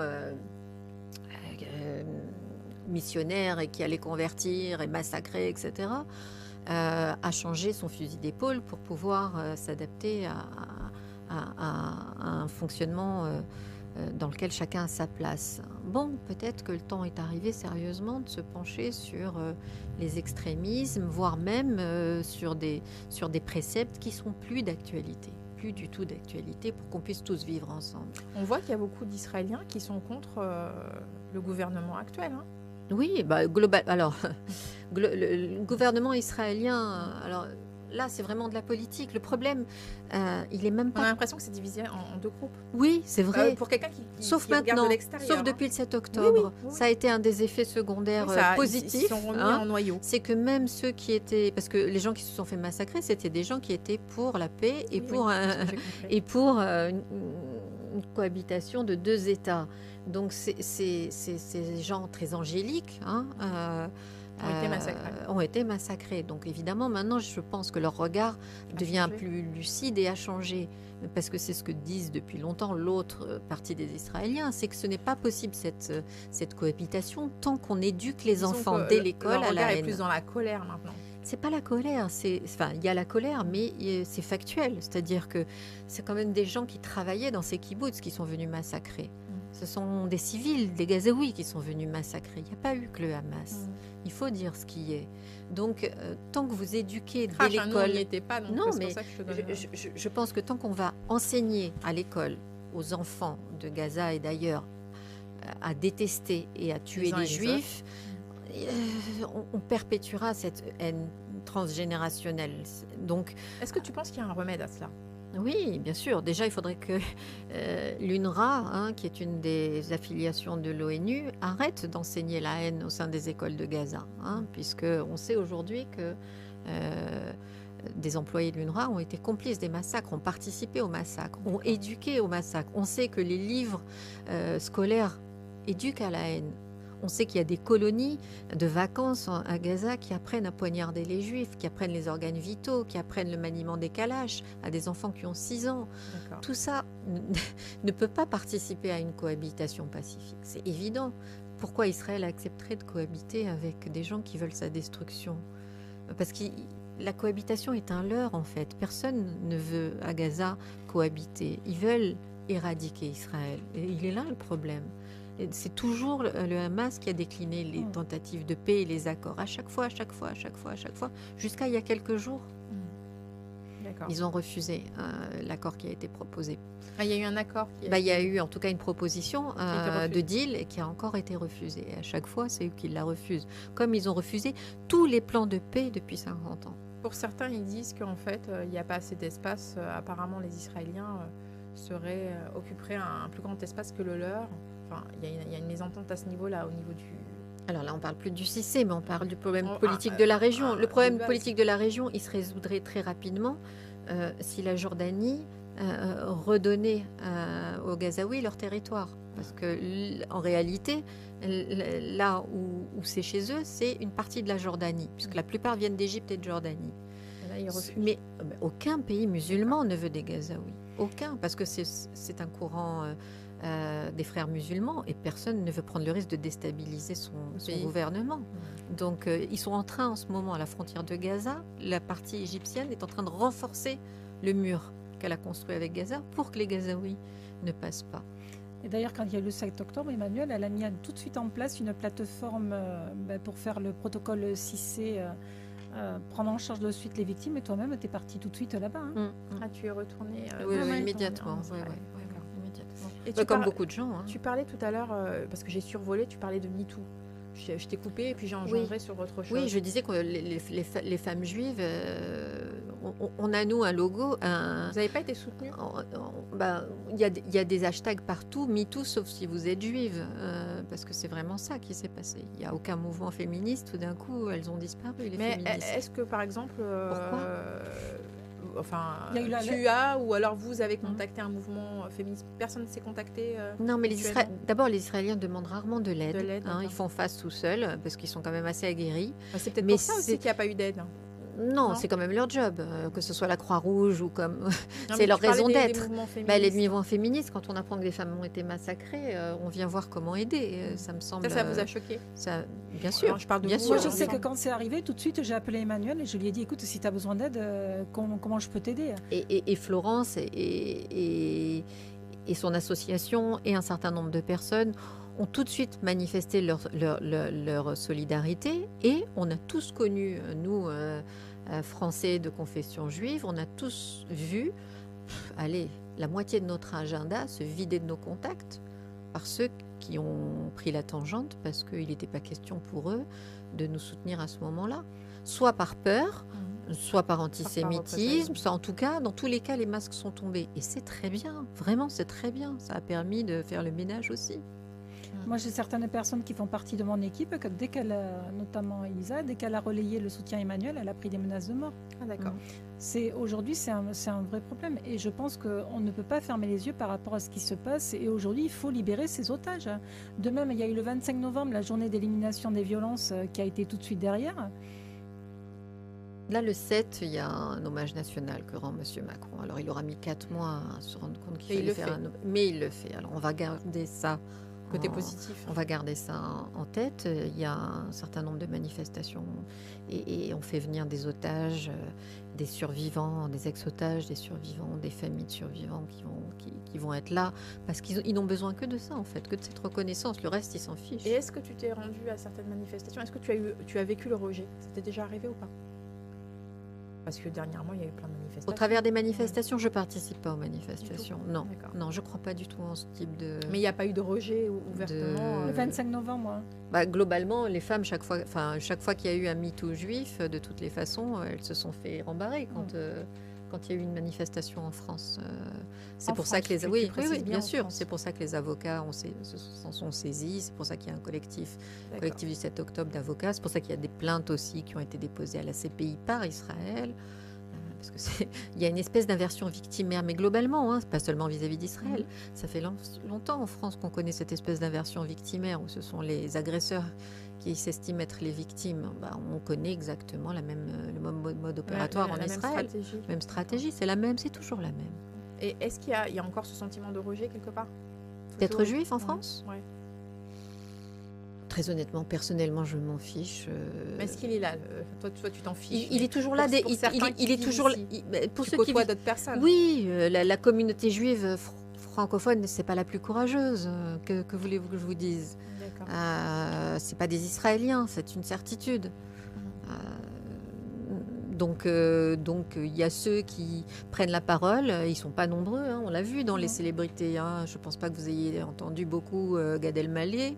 Par contre, vous avez entendu Arthur, vous avez entendu Lelouch, vous avez entendu Patrick Bruel.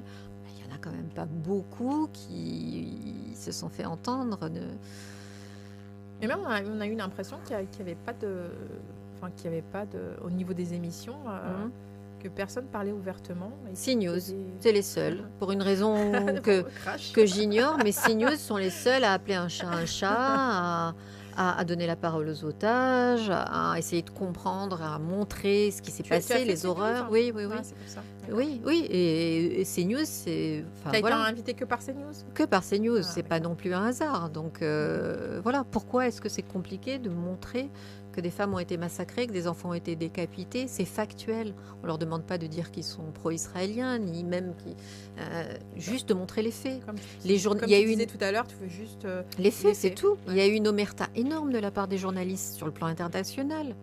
L'un des journalistes qui était venu, grand reporter de guerre à Paris Match, qui s'était formé au CIC, Nicolas Delassalle, m'a dit, je lui ai dit, mais qu'est-ce qui se passe? Pourquoi tes collègues Pourquoi l'omerta? Pourquoi il me dit, je ne comprends pas, j'ai honte de ma profession. Et effectivement, il y a quand même un statut très particulier dont bénéficie Israël, c'est une certitude. Et les Israéliens l'ont compris depuis longtemps, et c'est pour ça qu'ils ne comptent que sur eux la plupart du temps. Donc les Israéliens ont mis à profit cette phrase de Golda Meir qui disait « Je préfère vos condamnations à vos condoléances », et c'est vraiment ça jusqu'aujourd'hui, malheureusement. Ils continuent à se battre tout seuls avec l'aide des USA. Mais voilà, le reste du monde, Les USA, on disait dernièrement que même les USA commençaient à tourner les talons. Vrai ou faux? Je pense que c'est surtout Biden qui va tourner les talons parce qu'il est âgé et que probablement il sera remplacé par quelqu'un d'autre. D'accord. Mais ils ont quand même été là dès le début et ils seront probablement là encore longtemps. Qu'est-ce que toi tu souhaiterais en fait au long terme? Tu voudrais que tout ça s'arrête? Mais je voudrais qu'on s'en fiche, que quelqu'un soit juif ou pas juif. Je voudrais que les faits soient les faits et point. Je pense vraiment que sur le 7 octobre, les Israéliens, tout comme pour le 6, c'est une méthode qui marche, peu importe. Mais bon, il faut être très utopiste pour penser comme ça. Je veux dire, et si je te posais la question, est-ce que tu détestes les musulmans? Tu me dirais quoi? Est-ce que tu as un a priori vis-à-vis des musulmans? Parce qu'avec tout ce que tu as vécu, avec tout ce que tu vois, tout ce que tu entends... Mais la question des religions, je trouve qu'elle devrait rester chez nous. Au même titre que j'ai du mal avec les voiles et la burqa et tout ça, j'ai du mal avec le chapeau noir, la barbe et les bigoudis. Je veux dire, ça doit rester à la maison. D'accord. Voilà, c'est la religion à la maison. On est en France, c'est la laïcité qui prime. Point barre. Bah oui. C'est bien. Ça me paraît. Voilà. Maintenant, si. Moi, je me sens juive que quand on vient m'insulter et quand on vient mettre en danger, ou Israël. Sinon, je veux dire, j'ai pas besoin d'en parler. Le protocole 6C, il vient d'Israël et c'est pour ça qu'il est efficace. Il pourrait venir de Cuba, ce serait la même chose. Il se trouve que pour les autres, ça pose un problème. Pour certains, ça pose un problème. Bon, tant pis pour eux. C'est pas grave. On voit bien aussi la montée du RN.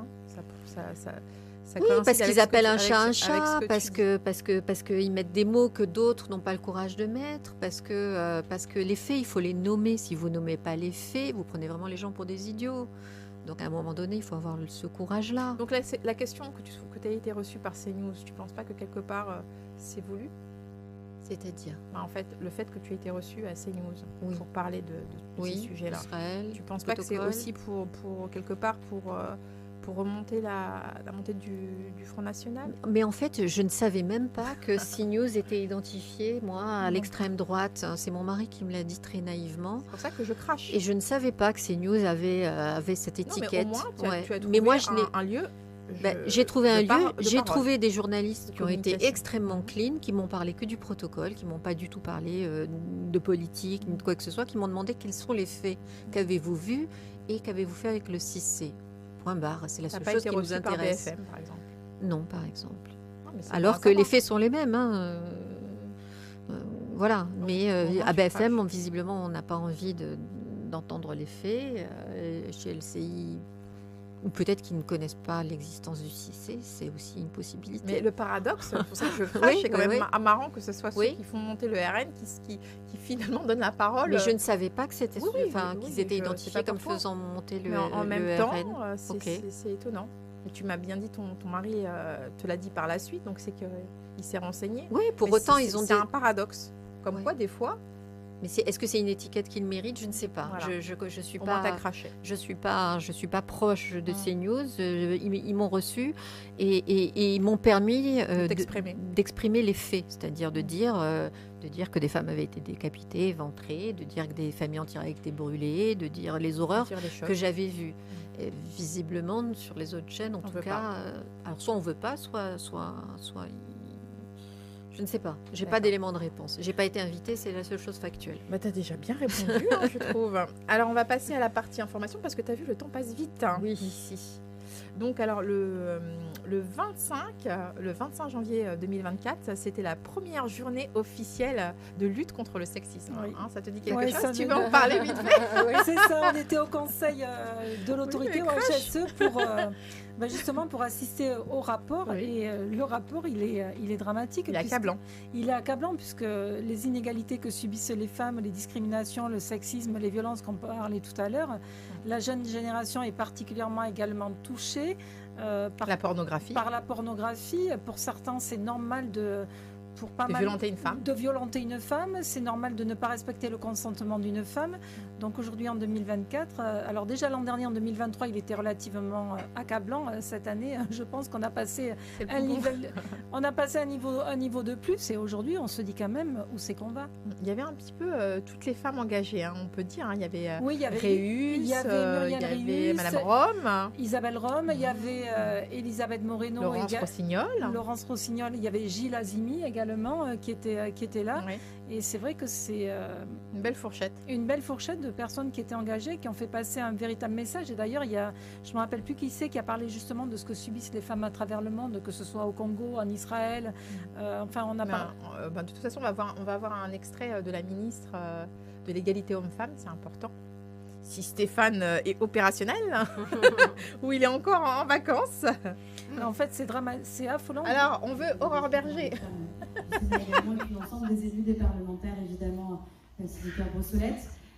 J'avais eu la chance, à l'époque, d'être l'une des femmes choisies par Laurence dans Sexisme, pas notre genre. Donc, j'ai toujours, d'ailleurs, le petit pins de l'époque qui m'a suivi de bureau en bureau. C'est peut-être un signe annonciateur. En tout cas, ça veut dire que c'est un combat finalement ancien qui a été porté, malheureusement, qui mérite de continuer à être porté. C'est un peu ça, l'un des premiers éléments. C'est ce que j'ai eu l'occasion de dire quand certains d'entre vous étaient à mes vœux cette semaine, c'est qu'il y a une forme d'anachronisme, ça veut dire qu'on a encore besoin d'un ministère de l'égalité entre les femmes et les hommes. Je pense qu'il aurait mieux fallu, nous aurions toutes et tous espéré en réalité qu'il n'y ait plus besoin d'avoir ce ministère, considérant que finalement c'était acquis et que le sexisme appartenait au passé. Le clip le démontre formidablement, ça n'appartient pas au passé. Voire même, on a des résurgences extrêmement puissantes d'expressions sexistes et donc évidemment de ces enjeux de limitation de nos capacités d'égalité et donc d'émancipation évidemment des femmes. Donc le combat quand même, qui est un combat pour l'égalité des droits, doit évidemment se poursuivre et dès qu'on le relâche, eh bien on voit que dans toutes les strates de la société, à chaque fois que c'est possible, de manière insidieuse ou de manière plus assumée, les inégalités ressurgissent. Et à partir du moment où on accepte les inégalités, on accepte aussi forcément la violence, qui en est une des conséquences. Et donc, moi, je souhaite vraiment faire de la question de l'égalité économique de l'égalité professionnelle des femmes, notre premier combat, parce que je persiste à penser qu'il détermine ensuite tous les autres. Si les femmes qui aujourd'hui sont victimes de violences, et la violence elle a 1000 visages, elle a 1000 expressions, ça n'est pas que les coups, mais les femmes qui aujourd'hui sont les plus grandes victimes de ces violences, y compris physiques et ces violences conjugales ou intrafamiliales, une des principales raisons pour lesquelles elles ne sont pas en capacité à un moment de partir, ces fameux 7 allers-retours entre le conjoint violent et le fait de partir définitivement, c'est aussi parce qu'elles ne sont pas indépendantes financièrement, qu'elles n'ont pas leur autonomie économique aujourd'hui, y compris en France en 2024. Et donc je crois que se battre pour l'indépendance des femmes, se battre pour l'émancipation des femmes, c'est donc d'abord se battre pour l'égalité économique et professionnelle des femmes, parce qu'encore une fois, ça détermine tous les autres droits.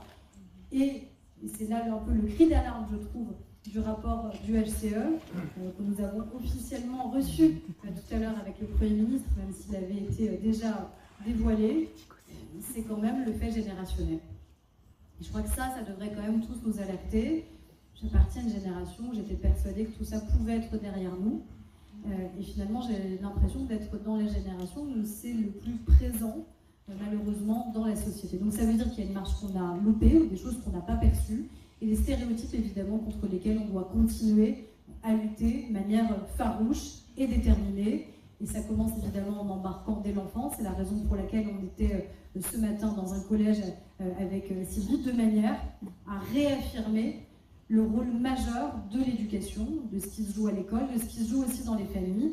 Et puis malheureusement, l'éducation qui est aussi aujourd'hui très disputée, concurrencée par d'autres types de médias, et notamment évidemment la question des réseaux sociaux et de la capacité de désinformation, de stéréotypes qui sont véhiculés, et de violence. On a évoqué avec le Premier ministre la question de la pornographie notamment, et de la manière avec laquelle cette pornographie diffuse, infuse auprès de nos enfants, auprès de nos adolescents, des représentations totalement biaisées des rapports humains, des rapports sexuels, de la vie affective et sexuelle.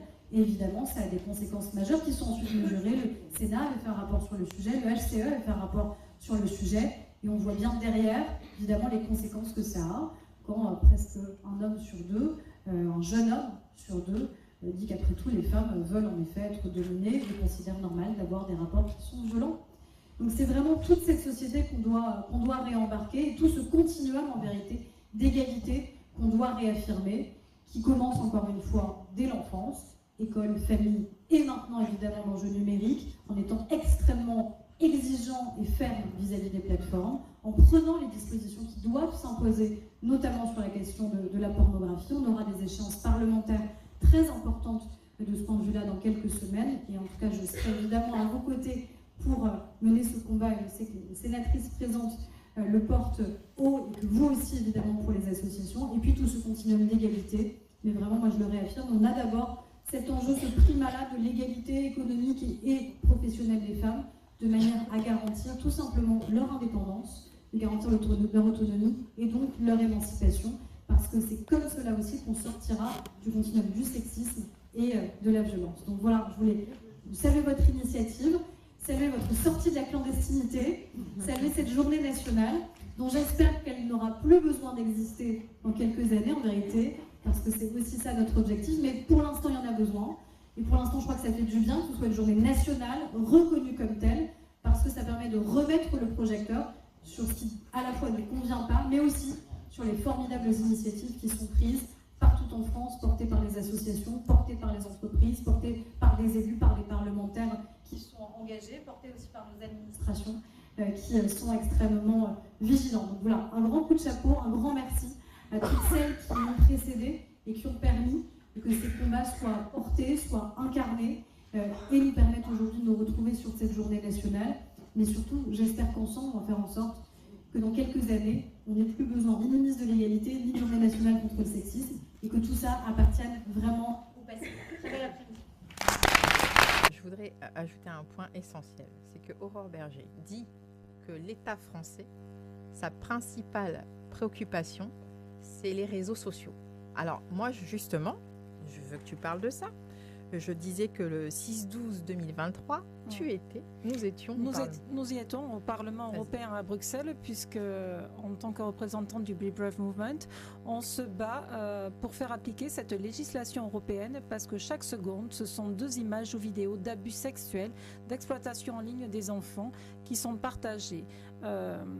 Aujourd'hui, Internet, demain c'est la journée d'un monde plus sûr sur Internet. On n'y est pas. On n'y est pas et on en est loin, parce qu'aujourd'hui, quand on voit toute la haine qui Alors attends, on a une vidéo et après tu continueras. Et alors, je voudrais avoir ton ressenti, Mie, sur ce qui vient de se passer. On est au Parlement européen et on a fait passer un message clair. On ne peut pas revenir en arrière dans la protection des enfants en ligne. Et que nous, ce qu'on demande à l'Europe, c'est d'agir vite et bien et de pouvoir faire passer un règlement, une législation européenne qui protège les enfants. Là, on n'y est pas. Donc moi, mon sentiment, c'est qu'il y a des gens qui font semblant de se réjouir, et on était là pour dire la vérité. On est à un moment clé pour mieux protéger les enfants en ligne. Il faut le faire et vite. En fait, on n'y est pas, parce qu'à ce jour, la France n'est toujours pas positionnée en soutien à cette législation européenne qui est portée par la commissaire européenne Eva Johansson, qui elle-même, depuis qu'elle est en charge de cette législation, est cyberharcelée. On parlait de cyberharcèlement tout à l'heure. Aujourd'hui, comme je disais tout à l'heure, c'est dramatique. En fait, Internet, ça pullule de toutes ces vidéos d'images d'enfants qui sont abusés. Alors aujourd'hui, c'est la question du chiffrement de bout en bout. Aujourd'hui, on a une technique qui est française, qui permet de sécuriser tout le monde, la France, l'Europe et tous les enfants du monde. Pourquoi on ne le fait pas? Pourquoi la France aujourd'hui n'est toujours pas positionnée? Pour toi, il y a un refus? En fait, j'ai l'impression qu'on fait la politique de l'autruche. Parce que Millet dit bien, il y a des gens qui font semblant. En fait, nous, ce qu'on demande, c'est une législation qui est claire, avec un cadre juridique strict et l'obligation systématique pour toutes les plateformes de détecter, signaler et supprimer ces contenus pédocriminels.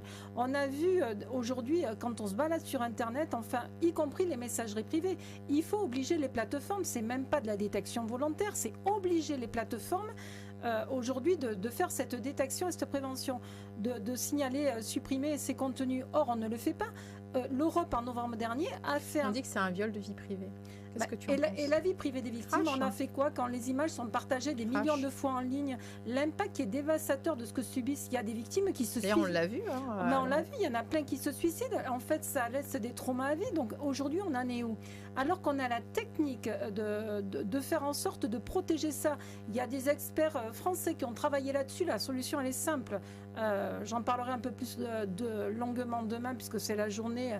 Et on se dit que chaque année, demain, c'est la 21e édition où la France dit qu'elle respecte la législation européenne, où elle va justement pour sensibiliser, éduquer là-dessus. Pour autant, pourquoi la France, à ce jour, n'est toujours pas positionnée? Et pourtant, c'est tout à fait le contraire qu'on nous dit là. On dit, nous sommes pour le changement.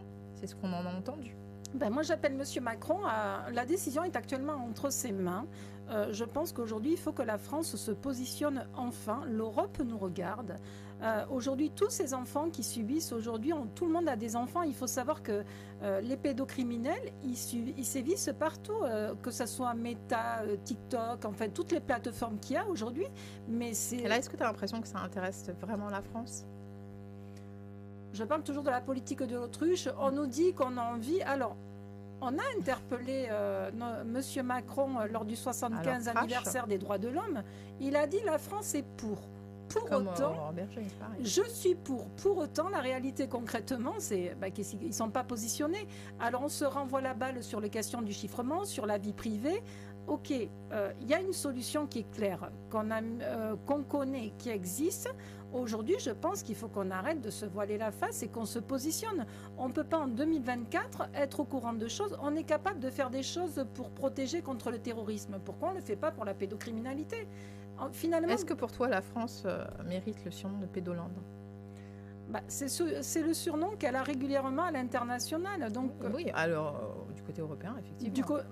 Moi, c'est pas la première fois que je l'entends. Aujourd'hui, il n'y a qu'à voir la définition contre le viol. Amnesty International a alerté pour la définition sur le viol. C'est l'article 5 qui pose problème. parce que la France, notre garde des Sceaux s'est positionné dernièrement en disant qu'il émettait des réserves, qu'il fallait être prudent. Pour autant, sur le consentement. Sur le consentement, alors que l'Europe était prête à faire vraiment du viol un eurocrime. Donc la cause des enfants, c'est pareil. Aujourd'hui, je pense que nous, on se bat avec Be Brave depuis un moment et on va régulièrement intervenir au sein du Parlement européen à Bruxelles. Moi, je sais que j'y étais dernièrement encore le 9 janvier. J'ai parlé forcément de ce qui se passe depuis le 7 octobre. À l'international. À l'international, de ce que subissent les femmes, que ce soit en Israël, au Congo, en Iran, enfin au Soudan, partout où il y a des problèmes. Mais je pense qu'aujourd'hui, la pédocriminalité, la cause des enfants, je veux dire, aujourd'hui, il faut arrêter de brasser de l'air. Il faut faire du concret. D'ailleurs, on l'a vu, en étant sur place au Parlement européen, il n'y avait pas la presse, il n'y avait que Crache ton venin. Tu étais la seule presse française. Pourtant, alors c'est pas faute de les avoir sollicités. Alors ça les a étonnés. Pourtant, tu peux le dire, Crash. Mais ça les a étonnés, d'autant que chaque fois qu'on va là-bas, nous, on a quand même Euronews, on a la presse internationale qui est là, et quand on en parle à la presse française, je suis désolée, elle n'est pas là. Et tu as été certes le seul média à répondre présent, à être à nos côtés, à faire les actions aussi aujourd'hui à nos côtés. Et je pense qu'aujourd'hui, il faut qu'on arrête de se voiler la face. On a envie de les protéger, ces gamins, ou on n'a pas envie. Qu'est-ce qu'on fait ? Elle parle qu'on y est. Moi, je suis désolée, sur les réseaux sociaux, on n'y est pas. Alors, on se renvoie la balle du ping-pong, le chiffrement de la vie privée. Mais en fait, quand on sait qu'Internet, c'est... D'ailleurs, je voudrais préciser quelque chose. C'est que, y compris dans les milieux scolaires, dans les établissements, il y a beaucoup de réunions qui se font parents-professeurs parce qu'il y a du harcèlement en ligne. Oui. D'ailleurs, Andrea va faire un film là-dessus. Andrea Bescon, qui a sorti on ne parle que de ça. Elle a sorti la série Nude, qui vient d'être diffusée, où elle parle justement du cyberharcèlement et du revenge porn. Et des conséquences que ça a sur les mineurs. Mais oui, mais tout à fait. Mais en fait, ils en portent après les stigmates toute leur vie. Donc aujourd'hui, c'est pareil. Qu'est-ce qu'on fait ? Je pense qu'aujourd'hui, il faut aller au-delà de faire des cours d'empathie à l'école. Il faut prendre de vraies mesures. Il faut que tous ces pédocriminels, ils aient à répondre de leurs actes devant les institutions judiciaires. Il faut qu'on mette... On dit pour l'instant le respect de la vie privée. Et la vie privée des victimes, moi j'ai toujours tendance à dire, il y a plein de survivants au sein de Be Brave qui l'ont vécu, qui en portent aujourd'hui encore les stigmates, et on sait à quel point c'est destructeur. Il y en a, je veux dire que quand comme le disait Emmanuel, même plusieurs années après, les traumas sont là. Oui, les traumas professionnels des traumas. Les traumas ils sont là, et Muriel, on parlait de Muriel tout à l'heure, Muriel Salmona le dit, quand tu as subi par exemple l'inceste dans l'enfance, tu as un vrai traumatisme, tu as 16 fois plus de chances de retrouver le même traumatisme, de retomber et de réitérer le schéma. Donc si à un moment donné on ne fait pas les premiers secours psychologiques, je parlais du CICE tout à l'heure, si on ne met pas en cause ça avec une vraie prise en charge derrière, en fait on n'en sort pas. Mais aujourd'hui c'est le serpent qui se mord la queue. Mais c'est le serpent qui se mord la queue, c'est comme de toute façon quand on regarde sur la pédocriminalité, je reviens sur la législation européenne, en fait 80% des URL qui sont partagées, ce sont des enfants, des bébés de 0 à 2 ans qui n'ont pas accès au langage, qui sont quotidiennement torturés. Je veux dire aujourd'hui, c'est 90% de ces cas, c'est de l'inceste. Alors on fait quoi ? On ferme les yeux, on continue de faire, ou on applique cette législation ? Pour beaucoup, beaucoup essayent d'éradiquer le mot inceste. On le voit, il se retire petit à petit des réseaux. Enfin, je ne sais pas si tu l'as constaté. L'inceste dérange. L'inceste dérange. L'inceste dérange. De toute façon, ça reste l'omerta. Alors oui, il y a eu MeToo inceste, la parole se libère. Pour autant, je vais reprendre le juge Édouard Durand quand il parle au sein de la Civiseur, quand on dit à l'enfant, mais parle, et quand l'enfant parle, qu'est-ce qu'on fait ? On fait passer la mère pour aliénante et on place l'enfant. Donc la finalité aujourd'hui, c'est quoi ? C'est de dire, on libère la parole de ces enfants et derrière, qu'est-ce qu'on fait ? Il y a la prison... Les placements. Est-ce qu'on sort les gens du trauma ? Non. Et on n'a pas envie de les sortir parce que ça dérange trop. Donc cette législation, il y a des élections là qui arrivent au mois de juin à l'Europe. Il faut arriver à voter cette législation européenne. Changer les mentalités. Il faut faire. Moi, je me pose la question, à qui ça rapporte ? Pourquoi on ne veut pas y aller ? Je pense qu'aujourd'hui, il faut vraiment... Le problème, on le sait. Il y a plein de pays qui sont positionnés, qui ne comprennent pas que la France... Pourquoi la France pas ? Mais c'est pareil. Le 23 octobre, on parlait le 23 novembre dernier, à l'approche de la journée de l'élimination des violences, l'Europe était prête à faire plein de choses pour faire avancer la cause des violences. La France a dit non. Là, sur la définition du Le consentement, consentement. Ouais, qui la bloquait. France dit non. Là, sur la législation de la cyberpédocriminalité, alors on se renvoie la balle, la vie privée, la question de chiffrement de bout en bout, alors que la question, elle est simple, on a la solution. Elle prend 10 minutes à mettre en place pour protéger tous les gamins dans le monde. Mais on aura un professionnel, je recevrai un Oui, on en professionnel parlera ici. le moment venu, mais c'est pour ça que je pense aussi, c'est de faire attention. Internet, aujourd'hui, c'est un vrai danger pour les enfants. Ils sont tous connectés là-dessus, c'est des mises à mort. On le voit, hein, comme je te disais, dans les établissements, les parents sont dépassés. C'est-à-dire qu'il y a des réunions carrément enseignants-parents, tellement ça a des stades mais dramatiques. Il y a des jeunes filles qui tentent de se suicider. Oui. Parce qu'elles sont harcelées, parce qu'elles ont des nudes, parce que c'est repartagé. Non, il faut vraiment changer la donne. Hein. J'espère vraiment qu'on va...